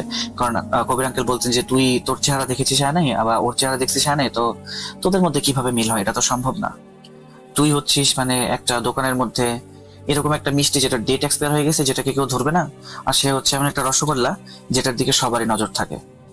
কিন্তু কবির আঙ্কেল এখানে আমাকে বলেছেন যে উনি এই কথাগুলো কখনোই আশফাক আঙ্কেলকে ছোট করার জন্য বলেননি, বা হচ্ছে আশফাক আঙ্কেলকে হার্ট করার জন্য বলেননি। উনি শুধুমাত্র চাচ্ছিলেন যেন আশফাক আঙ্কেল তার জীবনের উন্নতির রাস্তাটা থেকে সরে না যান। কারণ কবির আঙ্কেলের ভাষ্য মতো উনি গ্রামের অনেক ছেলে পেলেকে দেখেছেন যারা এই ভালোবাসার চক্করে পড়ে অনেক মানে জীবন নষ্ট করে ফেলেছেন, অনেকে অনেকে আবার সুইসাইডও করে নিয়েছেন। তো এই জিনিসগুলো দেখার কারণে হচ্ছে কবির আঙ্কেল আশফাক আঙ্কেলকে সাবধান করার চেষ্টা করলেন যে দেখ বন্ধু, আমি তোকে আসলে হার্ট করার জন্য বলিনি কথাগুলো, বা হচ্ছে কষ্ট দেওয়ার জন্য বলিনি, তুই কিছু মনে করিস না, কিন্তু তুই এই চিন্তা বাদ দিয়ে মাথা থেকে চল শহরে যেয়ে পড়াশোনা করি। বাট আশফাক আঙ্কেল কোনোভাবেই মানলেন না। তো কবির আঙ্কেল এরপরে হচ্ছে একদিন ঘর দুয়ার ছেড়ে উনি হচ্ছে শহরের দিকে রওনা দিলেন। তো শহরে রওনা দেওয়ার পরে উনি হচ্ছে শহর থেকেই পড়াশোনা করতে লাগলেন। উনি একটা সময় বর্তমানে আমাদের এখানে যেটাকে এইচএসসি বলে, সেই পরীক্ষাটা দেওয়ার পরে আর কি, পরীক্ষাটা দেওয়ার পরে উনি হচ্ছে গ্রামে ফিরে আসেন। ফিরে আসার পরে উনি হচ্ছে ইয়ের সাথে দেখা করেন, আসলে আশফাক আঙ্কেলের সাথে দেখা করেন। আশফাক আঙ্কেলের সাথে দেখা করার পর উনি বলেন কি, আশফাক আঙ্কেলকে উনি খুব দেখা করতে পারেননি, আসলে তখন দেখা করতে চাচ্ছিলেন, বাট উনি আসলে আশফাক আঙ্কেলকে রিচ করতে পারছিলেন না, কারণ উনি কোথায় আছেন কেউ তখন বলতে পারছিল না। তো অনেক খোঁজাখুঁজির পরে একদিন সন্ধ্যার দিকে কবির আঙ্কেলের আরেকজন বন্ধু ওনাকে এসে বললেন কি যে আশফাক এখন বাসায় আছে, তুমি ওর সাথে গিয়ে দেখা করতে পারো। তো কবির আঙ্কেল কি করলেন, আশফাক আঙ্কেলের বাসায় চলে গেলেন, এবং আশফাক আঙ্কেলকে দেখে উনি মোটামুটি কিছুটা অবাক। তো আশফাক আঙ্কেল ওনাকে দেখে এসে জড়িয়ে ধরলেন এবং বললেন কি যে বন্ধু, তুই এতদিন পরে আসছিস, আমার আসলে তুই যাওয়ার পরে এখানে কত কি হয়ে গেছে তুই জানিস না তো। তো পরে হচ্ছে উনি জিজ্ঞেস করলেন যে কি হয়েছে, আমি তো বুঝতে পারতেছি না, আমাকে বল। পরে বলতেছে কি যে আমি যে মেয়েটাকে আমি পছন্দ করতাম না, সেই মেয়েটার তো এঙ্গেজমেন্ট হয়ে গেছে, এখন আমি যে কি করবো আমি বুঝতে পারতেছি না। তো আশফাক আঙ্কেলকে কবির আঙ্কেল বললেন কি যে তুই তোর এই সমস্ত বাজে চিন্তা ভাবনা মাথা থেকে বাদ দে, পড়াশোনাটা কর, চল আমার সাথে এখনো শহরে চল, পড়াশোনা করে জীবন উন্নতির কিছু একটা কর। আর তুই না ওই মেয়ের বাসায় বিয়ের প্রস্তাব দিয়েছিল, আমি তো শুনেছি। আসলে আশফাক আঙ্কেলের পরিবার ওই মেয়েটার বাসায় এর আগেই বিয়ের প্রস্তাব দিয়েছিল, যেটা উনি আশফাক আঙ্কেল মানে কবির আঙ্কেলের মা বাবার কাছ থেকে শুনেছিলেন। বাট ওই মেয়ের পরিবার বিয়ের প্রস্তাবটাকে নাকচ করে দেয়। তো তখন হচ্ছে আশফাক আঙ্কেলকে কবির আঙ্কেল জিজ্ঞেস করলেন যে নাকচ করার কারণটা কি। তো কবির আঙ্কেলকে আশফাক আঙ্কেল জানালেন কি যে ওরা আসলে চায় খুবই মানে ভদ্র ঘরের শিক্ষিত ছেলের সাথে বিয়ে দিতে চায় মেয়ের। তারপরে কবির আঙ্কেল আশফাক আঙ্কেলকে বললেন কি যে আমি তো তোকে বারবার বলতেছি যে তুই চল আমার সাথে শহরে পড়াশোনা কর, তারপরে যোগ্য হয়ে এসে বিয়ে কর, সমস্যা তো নেই, ওদের বাসায় বলে রাখ। কিন্তু তারপরে আশফাক আঙ্কেল মানে একেবারে প্রেমে অন্ধ, উনি যাবেন না কোনো অবস্থাতেই। তো এরপরে কি হলো, কবির আঙ্কেল হচ্ছে ওনার ফার্দার স্টাডিজ এর জন্য কিছুদিন পরে হচ্ছে আবার চলে গেলেন। এর মাঝখানে প্রায় মোটামুটি ভালো সময় কেটে যায়, 3-4 মাস কেটে যায়। এরপরে উনি হচ্ছে চলে আবার একদিন গ্রামে বেড়াতে আসেন, এবং এবার বেড়াতে আসার পরে উনি নিজের বাসা থেকে খাওয়া দাওয়া করে বিকালবেলার দিকে আশফাক আঙ্কেলের বাসায় যায়। কিন্তু এবার আশফাক আঙ্কেলের যে অবস্থাটা উনি দেখেন, সেই অবস্থাটা আসলে উনি কখনো এক্সপেক্ট করেন নাই। উনি দেখেন আশফাক আঙ্কেল একটা বিছানায় শুয়ে আছে এবং তার শরীরে অসংখ্য কাটা দাগ। কাটা দাগ বলার থেকে কুকুরের কামড়ের দাগ বললে বেশি অ্যাপ্রোপ্রিয়েট হয়। তো উনি হচ্ছে আশফাক আঙ্কেলকে জিজ্ঞেস করলেন যে কিরে আশফাক, তোর কি অবস্থা, এইরকম অবস্থা তোর শরীরে কিভাবে হইলো, তুই আমাকে বল কি সমস্যা। তো আশফাক আঙ্কেল কবির আঙ্কেলকে বললেন কি যে দোস্ত তুই জানিস কি হয়েছে। কবির আঙ্কেল জিজ্ঞেস করলেন যে কি হয়েছে। আশফাক আঙ্কেল বলেন কি যে মেয়েটাকে আমি ভালোবাসতাম না, সে কিন্তু মারা গেছে। কবির আঙ্কেল তো মানে আকাশ থেকে পড়লেন। উনি জিজ্ঞেস করলেন কি যে মারা গেছে মানে কিভাবে মারা গেছে। তো এরপরে হচ্ছে আশফাক আঙ্কেল এমন একটা কথা বললেন যেটা কবির আঙ্কেলকে আরো একবার শকের মুখে ফেলে দেয়। কথাটা ছিল যে মেয়েটা মারা গেছে কারণ আমি ওকে মেরেছি। তো কবির আঙ্কেল উঠে আশফাক আঙ্কেল থেকে কিছুটা দূরে সরে গেলেন আর জিজ্ঞেস করলেন যে তুই মেরেছিস মানে, এটা কি ধরনের কথা বলছিস, তুই কেমনে মারবি একটা মেয়েকে, তুই কিভাবে মারতে পারিস। আশফাক আঙ্কেল বললেন কি কালো জাদু করে মেরেছি। এরপর কবির আঙ্কেল কিছুটা শান্ত হয়ে বসলেন এবং আশফাক আঙ্কেল কবির আঙ্কেলকে বললেন কি যে দোস্ত তুই কিছুটা সময় নিয়ে আমার ঘটনাগুলো শুন, কি হয়েছিল আসলে। এরপরে কবির আঙ্কেলকে আশফাক আঙ্কেল এমন কিছু ঘটনা শেয়ার করলেন যেটাই হলো আজকের ঘটনার মেইন আকর্ষণ আর কি।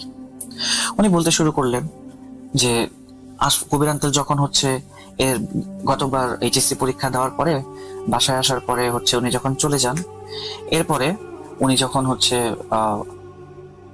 মাঠে কাজকর্ম করতে থাকেন বা হচ্ছে স্কুল থেকে খবর পেতে থাকেন, তখন উনি এমন একটা খবর পান যে হচ্ছে ওনার পছন্দ করা মেয়েটার বিয়ে ঠিক হয়ে গেছে বা হচ্ছে এঙ্গেজমেন্ট হয়ে গেছে। তো কার সাথে এঙ্গেজমেন্ট হয়েছে? আশফাক আঙ্কেলের ভাষ্য মতে ওই মেয়েটার এঙ্গেজমেন্ট হয় এমন একটা মানুষের সাথে যে আসলে আশফাক আঙ্কেলের অনেক বড় একজন শত্রু। তো দেখা সাক্ষাৎ যখন রাস্তায় সেই ব্যক্তির সাথে আশফাক আঙ্কেলের হয়, সে হচ্ছে আশফাক আঙ্কেলের মজা ওড়ায়, বলে কি যে তোর প্রেমিকাকে আমি বিয়ে করবো, তোর এখানে কিচ্ছু করার নাই, তুই এখন শুধুমাত্র দেখবি আর জ্বলবি, কিন্তু কিছু করতে পারবি না, সমস্যা নাই, বিয়ের দাওয়াতের কার্ড প্রথমটা তোকেই দিব, দোয়া করে যাবি আমাদের জন্য। তো এগুলো শুনে আসলে উনি খুব বেশি বিরক্ত হয়ে যান এবং হচ্ছে রিভেঞ্জ নেওয়ার জন্য যে তার একটা টেন্ডেন্সি থাকে, সেই টেন্ডেন্সিতে উনি হচ্ছে উপরের দিকে চলে আসতে থাকেন আসলে। তো এরপরে হচ্ছে একদিন উনি স্কুলের কাছে গেলেন মেয়েটার সাথে দেখা করতে। তো মেয়েটার বাসা ছিল আসলে স্কুলের কাছাকাছি। তো উনি মেয়েটার সাথে দেখা করতে গেলেন, কিন্তু মেয়েটা হচ্ছে তার সাথে কথাও বললো না এবং দূর দূর করে দাঁড়িয়ে দিলেন। তো এরপরে আশফাক আঙ্কেল যখন ফিরে আসছেন বাসার দিকে, কবরস্থানের দিক থেকে যখন ফিরে আসছেন, তখন উনি দেখেন কি কবরস্থানে একটা লোক বসে আছে। তখন উনি কবির আঙ্কেলের দিকে তাকিয়ে বলেন কি যে দোস্ত, আমরা যে একসাথে স্কুলে যেতাম তখন কিন্তু এই কবরস্থানটার উপর দিয়ে যেতাম, আর হচ্ছে এখানে যে একটা লোক বসে থাকতো সেটাকে তুই দেখোস নাই? পর কবির আঙ্কেল মনে করে একটু বললেন কি যে হ্যাঁ আমি তো দেখছি এরকম একটা লোক, দেখে মনে হইতো যে নেশাখোর হয়তো বা হচ্ছে কোনো ভিখারি টাইপের লোক মনে হইতো, ওরকম তো কিছু মনে আমার হয় নাই যে সে খারাপ লোক বা কিছু একটা, কিন্তু এটার কথা তুই কেন বললি? এই কথা শোনার পরে আশফাক আঙ্কেল বললেন কি যে উনি আসলে না কোনো নেশাখোর না কোনো ভিখিরি, উনি আসলে একজন জাদুকর। এই কথা শুনে হচ্ছে কবির আঙ্কেল বললেন কি তো জাদুকর, তো তোর সাথে তার পরিচয়ের কি আছে, বা হচ্ছে এর সাথে ওই মেয়েটার মৃত্যুরই বা কি সম্পর্ক, বা তোর এই অবস্থারই বা কি সম্পর্ক? তখন আশফাক আঙ্কেল বললেন কি যে আমি যখন কবরস্থানের মধ্য দিয়ে যাচ্ছিলাম, কবরস্থানের মাঝখানে রাস্তাটার ভিতর দিয়ে যাচ্ছিলাম, তখন সেই জাদুকরটা আমাকে ডাক দিলেন। ডাক দিয়ে আমাকে বললেন কি একটা কবরের পাশের একটা ফলক ছিল, ফলকের উপরে আমাকে বসতে বললেন। এরপরে যখন উনি বসলেন সেই ফলকটার উপরে, তখন জাদুকর বললেন কি যে তুই যে মেয়েটাকে পছন্দ করিস সেই মেয়েটার বিয়ে ঠিক হয়ে গেছে, তাই না? তো আশফাক আঙ্কেল কিছুটা অবাক হন। উনি জিজ্ঞেস করলেন যে বাবা আপনি এই জিনিসটা কিভাবে জানেন? পরে ওই ব্যক্তিটা বলেন কি যে জানি, আর এও জানি যে ওর বিয়ে ঠিক হয়েছে যে তোর সবচেয়ে বড় শত্রুর সাথে। তো আশফাক আঙ্কেল চিন্তা করলেন কি বাহ, আমার প্রেমের ঘটনা এত দূর পর্যন্ত ছড়িয়ে গেছে যে কবরস্থানের একটা মানে পাগল লোক পর্যন্ত এখন আমার ভালোবাসার কথা জানে। মানে গ্রামে গ্রামে আমার ভালোবাসার কথা এতটাই চর্চা। তখন ওই বাবা ব্যক্তিটা আর কি, ওনাকে বাবা সম্বোধন করেছেন উনি ঘটনায়। তো এই বাবাটা তাকে জিজ্ঞেস করলো কি যে তুই কি ওই মেয়েটাকে বিয়ে করতে চাস? তখন হচ্ছে আশফাক আঙ্কেল বললেন কি যে হ্যাঁ বিয়ে তো করতে চাই, কিন্তু কিভাবে সম্ভব, ওর তো এঙ্গেজমেন্ট হয়ে গেছে, এখন কিভাবে কি সম্ভব? পরে লোকটা বললো কি যে বাবা লোকটা বললো যে অনেক কিছুই সম্ভব। এরপর হচ্ছে আশফাক আঙ্কেল বললেন কি যে অনেক কিছু সম্ভব, তাহলে একটা বাবা একটা কাজ করেন, এমন কিছু করেন অন্তত যেন এই মেয়েটা আমার সাথে অন্তত একটু কথা বলে। তো এরপরে সেই বাবা বললেন কি যে তুই কথা বলা তো ছাড়, আমি এমন কিছু করতে পারি যেন এই মেয়েটা তোকে বিয়ে পর্যন্ত করে নিতে পারবে। এই কথা শুনে তো আশফাক আঙ্কেল একেবারে মানে মানে আকাশ থেকে পড়লেন আর মানে খুশিতে আত্মহারা হয়ে গেলেন। উনি বললেন কি যে বাবা আমাকে কি করতে হবে শুধুমাত্র বলেন। বাবা বললেন কি তুই ভেবে নে, এই কাজের মধ্যে আমি তোকে যা করতে বলবো তোকে তাই করতে হবে এবং তোকে সবকিছু ছেড়ে দিতে হবে। তো আশফাক আঙ্কেল জিজ্ঞেস করলেন কি ছাড়তে হবে? তখন সেই ব্যক্তিটা বললেন কি যে তোকে তোর ক্ষুধা ছাড়তে হবে, তোকে আল্লাহ ছাড়তে হবে, তোকে তোকে তোর পরিবারের চিন্তা ছাড়তে হবে, সবকিছু ছেড়ে তোকে শয়তানের বশবর্তী হইতে হবে, শয়তানের উপাসক হতে হবে। তো এই কথা শুনে তো হচ্ছে আশফাক আঙ্কেল কিছুটা মানে মানে ওনার মনে কিছুটা হচ্ছে সন্দেহের প্রবণ হয় যে এই ব্যক্তি আমাকে শয়তানের উপাসনা কেন করতে বলবে। আশফাক আঙ্কেল বললেন কি যে হচ্ছে এটা কি বলেন আপনি, আমি আমার একটা মেয়েকে বিয়ে করার জন্য আমার ধর্ম ছেড়ে দিব ভবিষ্যতে, তাহলে হচ্ছে আখিরাতে আমার কি হবে? ওখানে তো তাহলে আমার কোনো জায়গা আর থাকবে না। তো পরে লোকটা বললো কি যে তুই ভেবে নে কি করবি না করবি, দেখ। এরপর হচ্ছে আশফাক আঙ্কেল সেখান থেকে চলে আসলেন। তো এরপর দিন আশফাক আঙ্কেলের বাসায় এঙ্গেজমেন্টের পরে একটা ওই ওই মেয়েটার আর কি এঙ্গেজমেন্টের পরে ফ্যামিলিগতভাবে একটা অনুষ্ঠান ছিল। সেই অনুষ্ঠানের দাওয়াত ওই যে তার শত্রু ছিল সেই শত্রুর মা বাবা এসে দিয়ে গেলেন। দুই পরিবারের মাঝখানে একটা মিট আপের দাওয়াত ছিল আর কি। তো এটা দেখে তো উনি আরো বেশি মানে রেগে গেলেন। তখন উনি যখন রাস্তা দিয়ে হেঁটে হেঁটে ক্ষেত খামারের দিকে যাচ্ছিলেন তখন হচ্ছে ওই সেই ব্যক্তি যার সাথে মেয়েটার বিয়ে ঠিক হয়ে গেছে তার সাথে দেখা, এবং সেই ব্যক্তিটা কি করলো আশফাক আঙ্কেলকে নিয়ে মজা করা শুরু করলো যে দেখ কালকে একটা অনুষ্ঠান আছে, আমাদের বিয়ে ঠিক তাড়াতাড়ি মতো হয়ে যাবে, আর তুই কি করবি ক্ষেত খামারে খাটবি আর ধান বিক্রি করে খাবি, যা তুই হারলি আমি জিতছি। তো এই কথা শোনার পরে না সে অনেক বেশি মানে খেপে যায়, আশরাফ আঙ্কেল অনেক বেশি খেপে যায়, এবং উনি কি করে সেই কবরস্থানে সেই বাবার কাছে চলে যায়। বলে কি যে বাবা যা করতে হবে বলবি আমি তাই করব, কিন্তু তুই এই মেয়ের সাথে আমার বিয়ে ঠিক করাই দিবি। বাবা বললো কি যে তুই ভেবে নে, কিন্তু এই কাজ করতে গেলে তোকে সবকিছু ছাড়তে হবে। আমি যদি তোকে বলি যে তুই উপরের দিকে থুতু মেরে নিজে সেটা খা, তোকে সেটা খেতে হবে। আমি যদি বলি যে হচ্ছে তুই নর্দমার ভেতরে গিয়ে শুয়ে থাক, তোকে শুয়ে থাকতে হবে। আমি যদি বলি যে এখানে যতগুলো কবর আছে সবগুলো কবরে সিজদা কর, সিজদা করতে হবে। আমি যদি তোকে বলি কোনো মূর্তি বানিয়ে যে মূর্তিতে সিজদা কর, করতে হবে। ইভেন আমি যদি তোকে কোনো কবরের উপরে মূত্র বিসর্জন করতে বলি সেটাও তোকে করতে হবে। তো কিন্তু আশফাক আঙ্কেল তখন এত বেশি মানে কি বলবো রাগের ক্রোধের বশবর্তী এত বেশি অন্ধ হয়ে গিয়েছিলেন যে উনি এই জাদুকর বাবার কথাগুলো মেনে নেন। এবং এরপরে জাদুকর এই কথাও বলে যে হচ্ছে তুই যখন এই কাজে একবার ঢুকবি তখন আমি যাই বলবো তোকে তাই করতে হবে, তুই আমাকে কোনো প্রশ্ন করতে পারবি না। যদি প্রশ্ন করিস তাহলে হচ্ছে তোর সমস্যা হবে, এবং এই কাজের মাঝখানে যদি কোনো কারণে তুই কাজটা ছেড়ে দিস তাহলে তোর অবস্থা এমন হবে যেটা তুই কখনো স্বপ্নেও কল্পনা করতে পারবি না। এরপরে উনি হচ্ছে জাদুকরের কথায় সম্মতি দিলেন এবং পরবর্তী দিন থেকে জাদুকর তাকে তার কাছে যাওয়ার জন্য আদেশ দিলেন। প্রথম 30 দিন ওনাকে জাদুকর একটা কাজ করিয়েছেন, সেটা হচ্ছে কবরস্থানের যতগুলো কবর ছিল এর মধ্যে কিছু কিছু কবর ছিল হাজিদের কবর ছিল, বা হচ্ছে হাজি না আসলে আলেম ওলামাদের কবর ছিল। তারপরে হচ্ছে আপনার মানে এলাকার ভালো ভালো মুরব্বী মানুষ যারা সমাদৃত ছিলেন ধর্মকর্ম করার জন্য, সেই সমস্ত ব্যক্তিদের কবরের উপরে থুতু ফেলার কাজ ছিল প্রথম 30 দিন ওনার। তো প্রথম 30 দিন উনি এই কাজটা করলেন। এই কাজটা করার পরে প্রথম 30 দিন এই কাজটা করার পরে আসলে উনি দেখলেন কি যে হচ্ছে কোনো উন্নতি হচ্ছে না। তো বাবাটাকে উনি জিজ্ঞেস করলেন যে বাবা আমি তো প্রথম 30 দিন আপনার কথা মতো কাজ করতেছি কিন্তু কোনো তো লাভ হচ্ছে না। বাবা বলতেছেন কি যে তুই আর 10টা দিন কর, লাভ হবে। এরপরে 10 দিন ওনাকে আরেকটা কাজ দেন সেই বাবা, সেটা হচ্ছে কি মূর্তির সামনে পূজা করা, মানে পূজা করা না আর কি, মূর্তির সামনে সিজদা করা।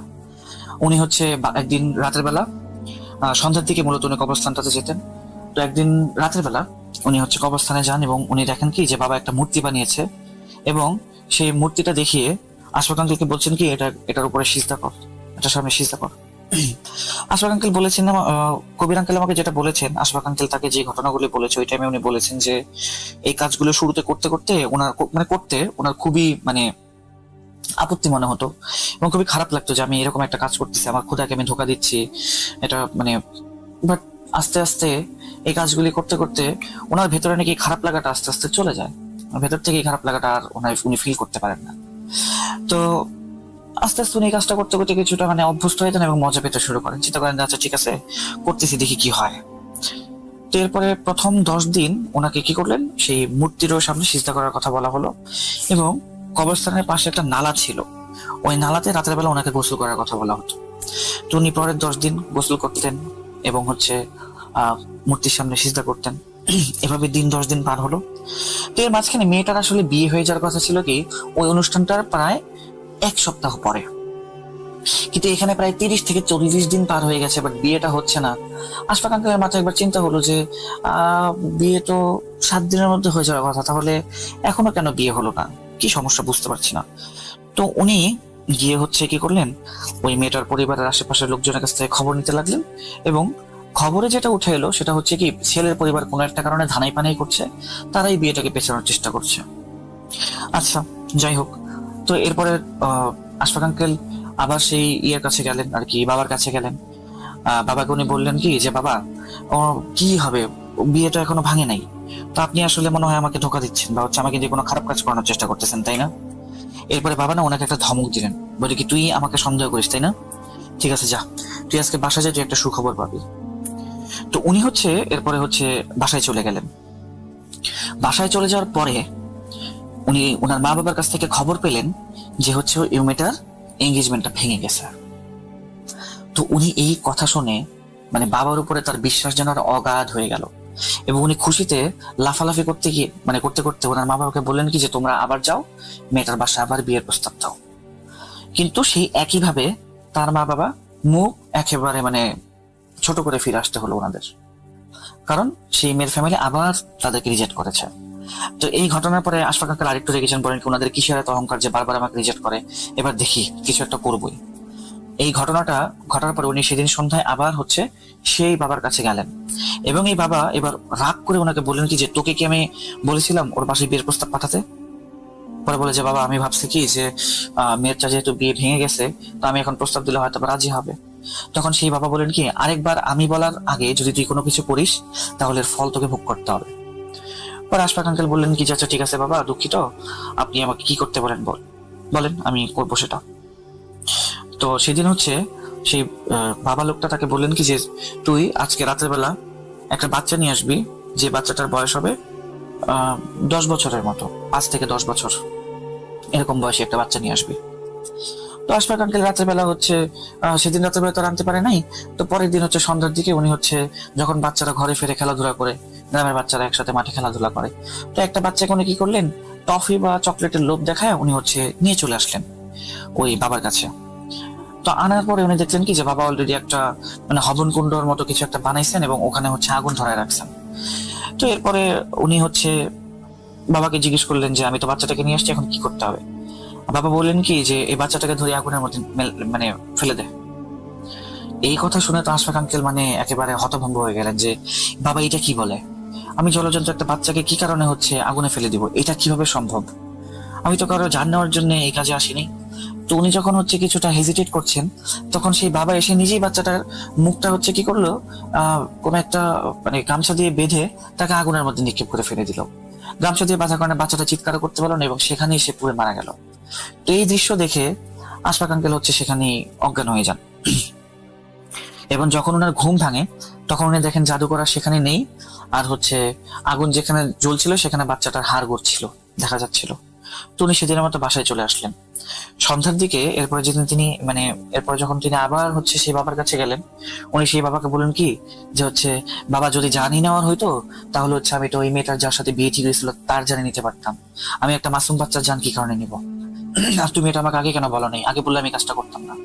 তখন বাবাটা একটা শয়তানে হাসি দিয়ে বলেন কি যে তুই যদি ওই মেয়েটার যার সাথে এঙ্গেজমেন্ট হয়েছিল তাকে যদি তুই মারতি তাহলে কি মনে করস যে তুই মানে বাইচা যেতি? পারতি না, তোর উপরে এই দোষটা আসতো, তোকে জেল খাটতে হইতো। তো জেলে গেলে তুই মেয়েটাকে বিয়ে কিভাবে করতে? আর তোর মনে কর তর্কের খাতিরে মেনে নিলাম তুই জেল থেকে বেরোয় আসলি, বেরোয় আসলে কি ওই মেয়েটা তোকে বিয়ে করতে রাজি হতো? যার হবু জামাইকে তুই মেরেছিস সে কি তোকে বিয়ে করতে রাজি হতো নাকি বল? তো এরপরে আমি চিন্তা করলাম কি যে বাবা কথাটা আসলে ভুল বলে নাই। যাই হোক, এখন যেটা হওয়া সেটা হয়ে গেছে, এখন আর কিছু করার নেই। তো এরপরের দিন জাদুকর বললেন কি যে তুই আগামীকালকে আসবি, আর হচ্ছে এখানে যতগুলো কবর আছে সবগুলো কবরের উপরে তুই প্রস্রাব করবি।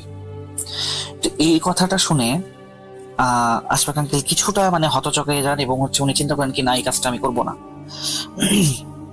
এই কাজটা আমি করতে পারবো না। তো যেদিন রাতে এই কথাটা মানে এই কাজটা করতে ওনার যাওয়ার কথা, সেদিন রাতে বেলা উনি আর কবরস্থানে যান নাই। তো পরের দিন যখন গেল, সেদিন হচ্ছে জাদুকর বললো, মানে রাগ করে বসে আছে, বসে থেকে বললো কি যে আমি তোকে কালকে আসতে বলেছিলাম, তুই কেন আসলি না বল আমাকে। তারপরে হচ্ছে আশফাক আঙ্কেল বললেন কি যে বাবা আসলে এই জিনিসটা আমার খুব খারাপ লাগতেছে। এরপর উনি বললেন কি যে হচ্ছে ঠিক আছে, তোর খারাপ লাগতেছে তুই এই কাজটা করতে, এই প্রথমবারের মতো আমি তোকে মাফ করলাম, কিন্তু এর পরবর্তীতে যদি এই ভুল হয় তাহলে তোকে আমি আর মাফ করবো না। এই কথা বলার পরে আশফাক আঙ্কেল জিজ্ঞেস করলেন আর কি কাজ করতে হবে আমাকে বলো। এরপরে সেই বাবাটা বললেন কি যে আগামীকালকে তুই আরেকটা বাচ্চা নিয়ে আসবি, যে বাচ্চাটার বয়স হবে 5 বছর এরকম। এই কথা শুনে আশফাক আঙ্কেল তো এবার মানে উনি চিন্তা করলেন কি এর থেকে তো আমার কবরের উপরে যে কাজটা দিয়েছিল সেটাই তো ভালো ছিল, এখন আরেকটা জান নিতে হবে, এটা আমি পারবো না। তো উনি এর পরের দিন না আবার কবরস্থানে যাননি। সেদিন স্কিপ করার পরে পরের দিন যখন উনি আবার কবরস্থানে গেলেন, উনি দেখলেন কি সন্ধ্যাবেলায় সেই জাদুকর বসে আছে এবং তার দুই পাশে দুইটা বড় বড় কুকুর, ছাই কালারের কুকুর, মোটামুটি অন্ধকারে যেটা দেখা যাচ্ছিল ছাই কালারের একটা দুইটা কুকুর বসে আছে ওনার দুই পাশে। তো উনি বলতেছেন কি যে তুই আমার কথা তো মানলি না, টানা 2 বার তুই আমার কথা খিলাফ করলি, যেটা তুই আসলে আমার কাছে যখন এই কাজটা করার জন্য আসছিলি তখন তুই বলছিলি কি যে আমার সব কাজ যা বলবো তাই করবি, কিন্তু তুই 2 বার আমাকে ধোকা দিলি। এই কথা বলে উনি কি করলেন, শয়তানি একটা হাসি এসে 2টা কুকুরের মাথায় হাত বুলালেন, এবং হাতটা যখন উনি 2টা কুকুরের মাথা থেকে সরিয়ে নিলেন, সেই 2টা কুকুর এমন ভাবে এসে উনাকে হচ্ছে অ্যাটাক করা স্টার্ট করলো যে ওনার মানে অবস্থা খুবই খারাপ। তো এখানে আমি আসলে একটা কথা মিস করে গেছি আসলে লিসেনার্স, সেটা হচ্ছে কি যে সেই বাচ্চাটাকে যখন মারা হয়েছিল, সেই 10 বছরের বাচ্চাটাকে, ওই বাচ্চাটাকে যখন গ্রামের মানুষ খোঁজা শুরু করে, ওই টাইমে মানে আশফাক আঙ্কেল কিছুটা ভয় পায় যে কেউ তো আমাকে দেখে নাই, যে এই বাচ্চাটা আমি নিয়ে আসলাম যে কেউ কি দেখে নাই কিনা, বা হচ্ছে ওই কবিরাজ তো আমাকে বলে নাই যে হচ্ছে ওকে মেরে ফেলা হবে, তো যদি এই ঘটনা আমি জানতাম তাহলে হয়তো বা তাকে লুকিয়ে লুকিয়ে আমি আনতাম, বাট মনে হয় কেউ দেখে নাই। তো এরপরে হচ্ছে কি কবিরাজের কাছে গিয়ে যখন উনি বললেন কি যে বাচ্চাটাকে তো খোঁজা হচ্ছে, তখন কবিরাজ ওনাকে একটা বুদ্ধি দিল, যে সেটা হচ্ছে কি রাস্তার ওই পাশে একটা জঙ্গল আছে, তুই বলে দে, গ্রামে রটায় দে যে এই বাচ্চাটাকে তুই সেই জঙ্গলের কাছে যাইতে দেখছিস। এটা করে কি হবে, সবাই বুঝতে পারবে কি যে জঙ্গলি জানোয়ার আক্রমণ হয়তো বাচ্চাটাকে নিয়ে গেছে এবং মেরে ফেলছে। তো গ্রামের মানুষের তখন এমনি অনেক বাচ্চা কাচ্চা, একটা পরিবার অনেক বাচ্চা কাচ্চা থাকে, তো আসলে ওরকম ভাবে একটা বাচ্চা না থাকলে কারো কোনো কিছু আসে যায় না বলে মনে হয় আর কি ওই টাইমে। তো যাই হোক, এরপরে আবার কবিরাজের ঘটনায় ফিরে আসি। সেটা হচ্ছে কি যে ওই কুকুর 2টার মাথা থেকে যখন কবিরাজ হাত সরালো, তখন আশফাক আঙ্কেলের উপরে সেই কুকুরগুলো হামলা করলো এবং শরীরে কামড় দিয়ে একবারে ভরিয়ে ফেললো। তো এরপরে কবিরাজ আশফাক আঙ্কেলকে বললেন কি যে এরপর যদি কখনো আর এরকম ভুল হয় তাহলে হচ্ছে তোকে আর ছাড়বো না, এবার যা বাচ্চা নিয়ে আসবি 1 সপ্তাহ পরে সুস্থ হয়ে নে। এরপরে উনি হচ্ছে গ্রামে একজন চিকিৎসক হাকিমের কাছে গেলেন, উনি হচ্ছে কিছু ওষুধ দেওয়ার পরে উনি বাসায় চলে আসেন, এবং যখন এলাকার লোক ওনাকে জিজ্ঞেস করছে যে কি ব্যাপার তোমার এই অবস্থা কেমনে হইলো, সে বললো কি যে আমি রাস্তার ওই পাশে জঙ্গলটা দিয়ে আসছিলাম, তখন আমার উপরে শিয়াল আর কুকুর হামলা করেছিল। তো এই ঘটনা বলার পরে গ্রামের মানুষ কিছুটা নিশ্চিন্তই থাকে যে হচ্ছে তাহলে আগের যে বাচ্চাটা হারিয়েছিল সেটা হয়তোবা কুকুর বা শিয়ালের কোনো একটা কাজ হবে হয়তোবা। ওই বাচ্চাটার খুঁজে বন্ধ হয়ে গেল। তো পরের দিন উনি হচ্ছে 5 বছরের একটা বাচ্চাকে অনেক লুকানোর মাধ্যমে সেই কবিরাজের কাছে নিয়ে আসার পরে কবিরাজের কাছে সামনে রাখার পরে কবিরাজ কি করলো, বাচ্চাটাকে কিছু একটা খাওয়ানোর পরে দেখা গেল যে বাচ্চাটা বেহুশ হয়ে গেল। বেহুশ হওয়ার পরে সে বাচ্চাটাকে জবাই করলো। এই দৃশ্য দেখে তো বাচ্চাটা গলা থেকে যখন রক্ত ফিনকি দিয়ে ছিটকে পড়ছে, এই দৃশ্য দেখে আশফাক আঙ্কেল সেখানে আবার অজ্ঞান হয়ে যায়, এবং উনি যখন চোখ মেলেন তখন ওনার কাছে মনে হচ্ছিল এটা মধ্যরাত। তো ওই টাইমে সেই কবিরাজ ওনাকে একটা পেয়ালার মধ্যে করে কিছু জিনিস খেতে দিলেন, তরল কিছু একটা। তো উনি মুখে একবার নিয়ে খাওয়ার পরেই উনি বমি করে ফেললেন। উনি বললেন কি এটা কি? পরে সেই কবিরাজটা বললো কি এটা হচ্ছে ওই বাচ্চার রক্ত আর হাড়ের গুঁড়া। পানির সাথে মিশাইছি তোকে খাওয়ানোর জন্য। তো সে তখন ওই পেয়ালাটা মানে হাত দিয়ে ছুঁড়ে ফেলে দেয় এবং হচ্ছে কবিরাজকে বলে কি যে তুই আমার পেছন ছাড়, আমি আর পারতেছি না, তোর এই কথাগুলোর জন্য আমি আমার ধর্ম নষ্ট করছি, আমি আমার ইমান নষ্ট করছি, আমার আর ওই মেয়ের সাথে বিয়ে করার দরকার নেই, আমি ওই মেয়েকে বিয়ে করবো না, তুই আমার পেছন ছেড়ে দে, আমার জান ছাড় তুই। তো কবিরাজ না কিছুটা শয়তানে হাসি দিল এবং দিয়ে বললো কি যে তুই তাই চাস? পরে বললো হ্যাঁ আমি তাই চাই, আমি তোর আর কোনো কাজ করবো না। এই কথা বলে না আশফাক আঙ্কেল চলে আসছিল। তো উনি যখন চলে আসছে তখন কবিরাজ পেছন থেকে বললো কি যে তুই পস্তাবি, তোর এই কাজের জন্য তুই পস্তাবি। এরপরে উনি হচ্ছে 2 দিন পরে উনি খবর পান কি যে মেয়েটাকে উনি বিয়ে করার কথা চিন্তা করছিলেন সেই মেয়েটা মারা গেছে। এবং কিভাবে মারা গেছে? সেই মেয়েটার লাশ পাওয়া যায় এই যে রাস্তার পাশে যে জঙ্গলটা ছিল সেই জঙ্গলের সামনে একেবারে ক্ষতবিক্ষত অবস্থায়, মানে কুকুর আর শেয়াল আক্রমণ করে একেবারে ক্ষতবিক্ষত অবস্থা করে দিয়েছে, ওই স্পটেই সে মারা গেছে। তো এরপরে এই ঘটনা শোনার পরে তো হচ্ছে আশফাক আঙ্কেল আবার গেলেন কবরস্থানের কাছে ওই ইয়েকে খুঁজতে, কবিরাজকে খুঁজতে, জাদুকর বাবাকে খুঁজতে। কিন্তু সেখানে সে আর সেই জাদুকর বাবাকে দেখতে পায় নাই, সেই জাদুকর বাবা আর সেখানে ছিল না। তো এর 2 দিন পরে রাতের বেলা একদিন এই আশফাক আঙ্কেল হচ্ছে বাসা থেকে বের হয়ে পানি খাওয়ার জন্য বা ওয়াশরুমে যাওয়ার জন্য গেলেন। তো উনি দেখলেন কি যে ওনার ওয়াশরুমের সামনে সেই 2টা কুকুর চোখগুলো জলজল করছে এবং হঠাৎ করে তারা কি করলো, আশফাক আঙ্কেলের উপরে হামলা করলো, এমন ভাবে শরীরে কাটলো যে মানে রক্তারক্তি হয়ে গেল, একেবারে উনি আধমরা হয়ে গেলেন। তো অজ্ঞান হয়ে যান উনি। সকালবেলা উনি চোখ খুলে দেখেন কি যে ওনার বিছানার পাশে ওনার বাবা মা এবং হচ্ছে গ্রামের বাকি লোকেরা। তো এরকম 7 দিন যেতে থাকে, আস্তে আস্তে তার শরীরে পছন্দ ধরতে শুরু করে। তো এই ছিল হইতেছে আসলে কি বলে আশফাক আঙ্কেল কবির আঙ্কেলকে এতটুকুই বলেন। এই ঘটনা শোনার পরে কবির আঙ্কেল হচ্ছে আশফাক আঙ্কেলের সামনে থেকে উঠে যান, উঠে গিয়ে ওনাকে বলেন কি যে তুই এত খারাপ একটা কাজ কিভাবে করতে পারলি? মেয়েটার জীবনটা তুই নষ্ট করলি, তুই তোর ইমান নষ্ট করলি, তুই তোর আল্লাহকে অপমান করলি, তুই শয়তানের পূজারী হয়ে গেলি, কিভাবে পারলি তুই? তোকে আমার বন্ধু ভাবতেও না আসলে মানে নিজের উপরে করুণা হচ্ছে এখন, আমি তোর সাথে আর কোনো ধরনের কোনো বন্ধুত্বপূর্ণ সম্পর্কে থাকবো না। এই কথা বলে উনি চলে যান সেখান থেকে। তো 3-4 দিন পরে যখন উনি শহরের উদ্দেশ্যে রওনা হবেন, ওনার কাছে একটা খবর আসে যে আশফাক আঙ্কেল অলরেডি মারা গেছেন। কিন্তু কবির আঙ্কেলের পরে আর ওনার জানাজাতেও শরীক হন নাই। তো এই ঘটনাটা আসলে যখন কবির আঙ্কেল আমাকে বলছিলেন তখন উনি আমাকে এতটুকু বলেছিলেন যে আমি আসলে এই ঘটনাটা শেয়ার করতে চাইনি কখনো, কিন্তু আবার না করেও থাকতে পারিনি, কারণ আমি চাচ্ছিলাম না যে হচ্ছে আমার মনে এই বার্থডেটা সারা জীবনই থাকুক। তো অনেকদিন হয়ে গেছে ঘটনাটার, বাট এখন পর্যন্ত হচ্ছে আশফাক আমাকে যখন জিনিসগুলো বলেছিল তখন আমার জিনিসগুলো মানে কতটুকু ভয়ানক লেগেছে বা এই জিনিসগুলো আমাকে কতটুকু হন্ট করেছে সারা জীবন, এই জিনিসটা আমি আসলে বলে বোঝাতে পারবো না। তো এই কারণে এই ঘটনাটা আসলে তোমার সাথে শেয়ার করা। তুমি চাইলে লিখেও দিতে পারো বা নিজে বলতেও পারো, সেটা তোমার উপরে। যাই হোক, এরপর উনি লিসনারদের মানে উদ্দেশ্যে সালাম জানিয়েছেন এবং হচ্ছে সেদিনের মতো বিদায় নিয়েছিলেন। তো এই ছিল প্রিয় লিসনার্স আজকে আমার ঘটনা। যদি ভালো লেগে থাকে তাহলে আপনাদের সকলের কাছে আমি কৃতজ্ঞ, আর যদি ভালো না লাগে তাহলে হচ্ছে আমি সবার কাছে করজোড়ে ক্ষমা প্রার্থী। আমাকে ক্ষমা করবেন। আবার দেখা হবে বা কথা হবে নতুন কোনো সপ্তাহে নতুন কোনো ঘটনা নিয়ে। ততদিন পর্যন্ত ভালো থাকুন, সুস্থ থাকুন এবং ভূত.com এর সাথে থাকুন। আল্লাহ হাফেজ।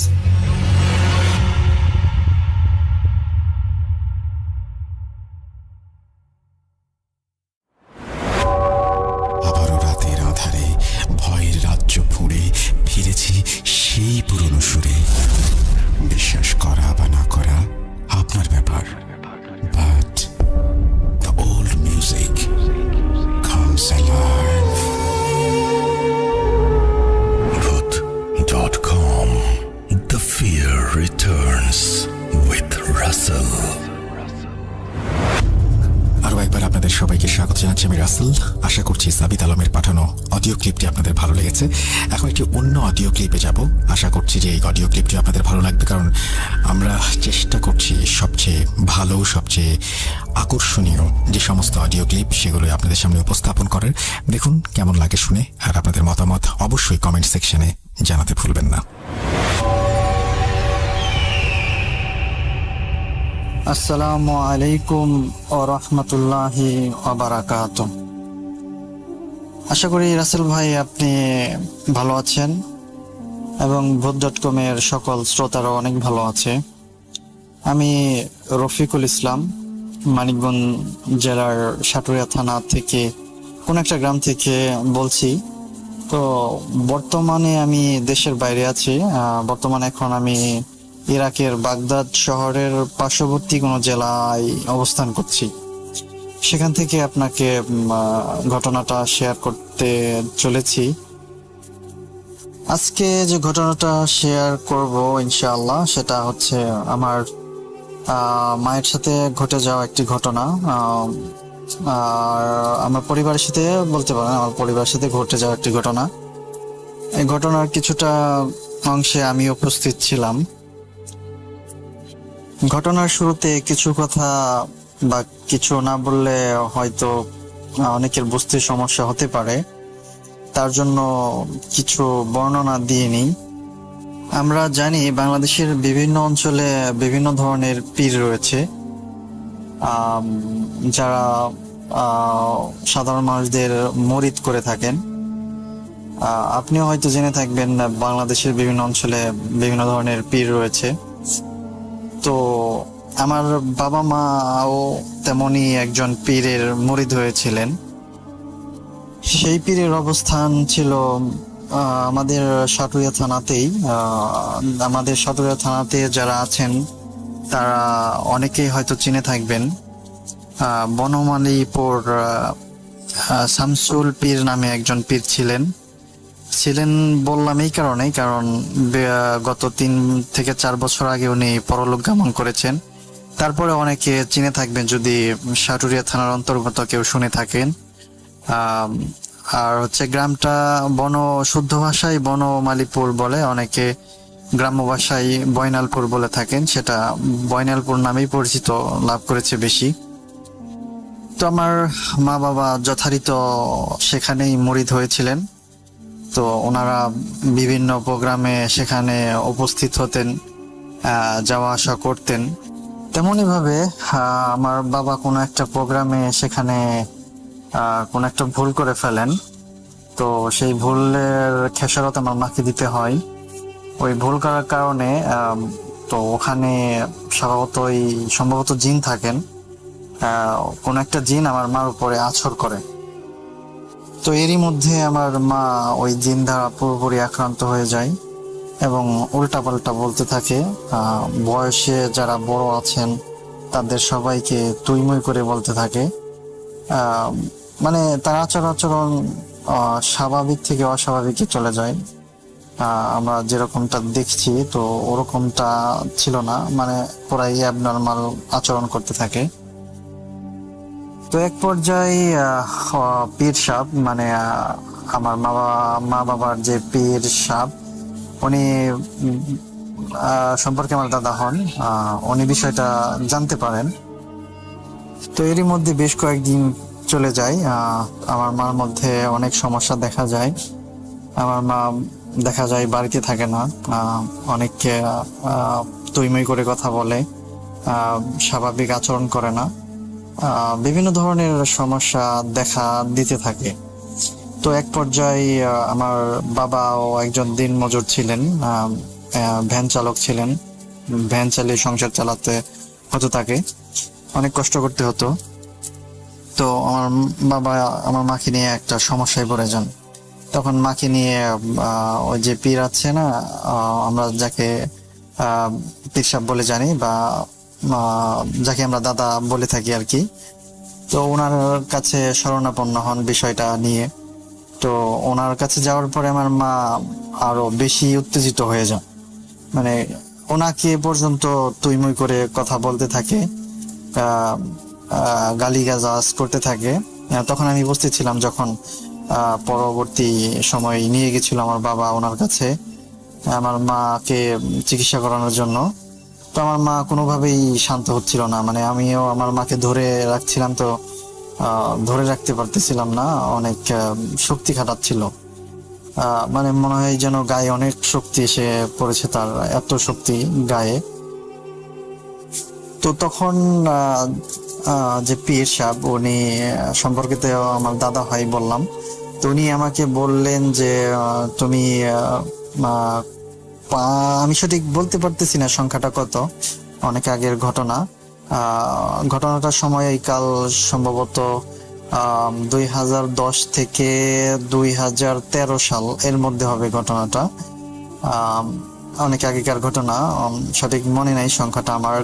উনি আমাকে মাছি মারতে বলেছিলেন, তবে বেজোড় সংখ্যা হবে সেটা স্পষ্ট মনে আছে। হয় 3টে মারতে বলেছিলেন, না হয় 5টা মাছি আমাকে মারতে বলেছিলেন, এরকমটা হবে। তো আমি মাছি মেরে ওনার কাছে দিলাম। তো উনি একটা বাটিতে হালকা একটু সরিষার তেল নিয়ে তো কিছু একটা পরে আর কি মাছিটাকে ওই তেলের মধ্যে চুবিয়ে তারপরে একটু মালিশ করে দিতে বললেন। তো আমার বাবা কিছুটা মালিশ করে দিলেন, তাহলে মানে তারপর কিছুটা আমার মা শান্ত হলো, মানে যে উত্তেজিত ছিল তারপরে কিছুটা শান্ত হলো। তো তার কিছুক্ষণ পর মানে বেশ কয়েক ঘন্টা পর আবার উনি উত্তেজিত হয়ে যান, মানে আগের মতো কেমন জানি আচরণ করতে থাকেন, সেই অ্যাবনর্মাল ব্যবহার করতে থাকেন। তো তারপরে উনি এক সময় ওনার কাছ থেকে ছটফট করে চলে এসে ওনার বাড়ি থেকে প্রায় হালকা একটু দূরে, মানে হেঁটে যেতে প্রায় 1 মিনিট থেকে 2 মিনিট সময় লাগবে, একটা পুকুরের ধারে চলে যান। পুকুরটার নামে অনেক মানুষ বলে থাকেন। তো ওখানে যে পুকুরটা ছিল ওটাকে তালাপের পাড় নামে অনেকে চিনে থাকবে, এবং সাটুরিয়া থানার অন্তর্গত যারা আছেন তারা মানে আশা করি সবাই চিনতে পারবে। এছাড়াও ওনার বিভিন্ন জেলা থেকে অনেক মুরিদ এসে থাকেন, তো তারাও যদি শুনে থাকে বিষয়টা তো জায়গাটা চিনে থাকবে আর কি। তালাপের পাড় নামে একটা পুকুর ছিল, এখনো আছে সেটা। তো ওখানে চলে আসেন। আর পুকুরটা হচ্ছে আপনার এমন একটা জায়গা, সেটা হচ্ছে আপনার পুরাটা আপনার একটা মানে ধানি জমি চাষ, যেমন মাঠ ফসল মাঠের মাঝখানে এমনটা মতো অবস্থান আর কি। ওদিকে যোগাযোগ ব্যবস্থাটা খুব একটা সুবিধার ছিল না তখন, এখন কিছুটা হয়েছে রাস্তাঘাট আর কি। তো তখন খুব একটা সুবিধার ছিল না। আরেকটু ক্লিয়ার করে যদি বলি তাহলে হয়তো বুঝতে পারবেন। ধরুন বড় একটা পুকুর, পুকুরের সোজা মাঝখান দিয়ে যদি একটা রাস্তা যায়, রাস্তার দুপাশে আপনার জমি পড়বে, রাস্তার দুপাশে জমি পড়বে এবং সব দিকে জমি পড়বে। শুধু ওই মাঝখান দিয়ে যে রাস্তাটা গেছে, তো ওনাদের বাড়ি হচ্ছে এই রাস্তার কাছে, আর এবং আশেপাশে সব জায়গায় শুধু ফসলি জমি। তো অনেকেই চিনে থাকবেন জায়গাটা, আশা করি যারা আশেপাশে আছেন তারা অবশ্যই চিনবেন জায়গাটা। পুকুরটা এখনো আছে। তো আমার মা সেখানে চলে আসেন। তো সেখানে এসে আমার বাবাকে বলতে থাকে, তুই ভুল করছস, তুই এই ভুলের জন্য তুই তোর পালে থেকে একটা গরু দিবি। গরু দেওয়ার কথা বলার পরে আমার বাবা খুবই ভয় পেয়ে যান। তখন আমার বাবা দিতে অস্বীকার করেন যে না, আমি গরিব মানুষ, আমি এটা দিতে পারবো না। তো তারপরে আমার মা বলতে থাকে গরু দেওয়ার কথা। তখন আমি আমার মার সাথে ছিলাম, যে গরু দেওয়ার যে বিষয়টা বলেছিল সেটা আমি স্পষ্ট শুনেছি। আমি তখন আমার বাবার সাথে পাশেই ছিলাম। আমার মা বলতেছিল যে তোর পালে থেকে একটা গরু দিবি। তো আমার বাবা আর কি এটা বারবার অস্বীকার করতেছিল। তো এক পর্যায়ে তিনি কি করবে বুঝতে না পেরে উনি যে পীর ধরেছিল ওনার স্ত্রীর কাছে চলে যান। স্ত্রীর কাছে চলে যাওয়ার পরে তিনি আমার বাবা ওনাকে বিষয়টা জানান, বলেন যে আমার স্ত্রী তো এরকম গরু দাবি করতেছে, বলতেছে যে তোর পালে থেকে একটা গরু দিবি। তো তখন ওনার মানে সেই পীরের স্ত্রী সম্পর্কে দাদি হয় আমার, তো উনিও পরলোক গমন করেছেন, আল্লাহ ওনাদেরকে মাফ করুক, জান্নাতবাসী করুক। তো উনি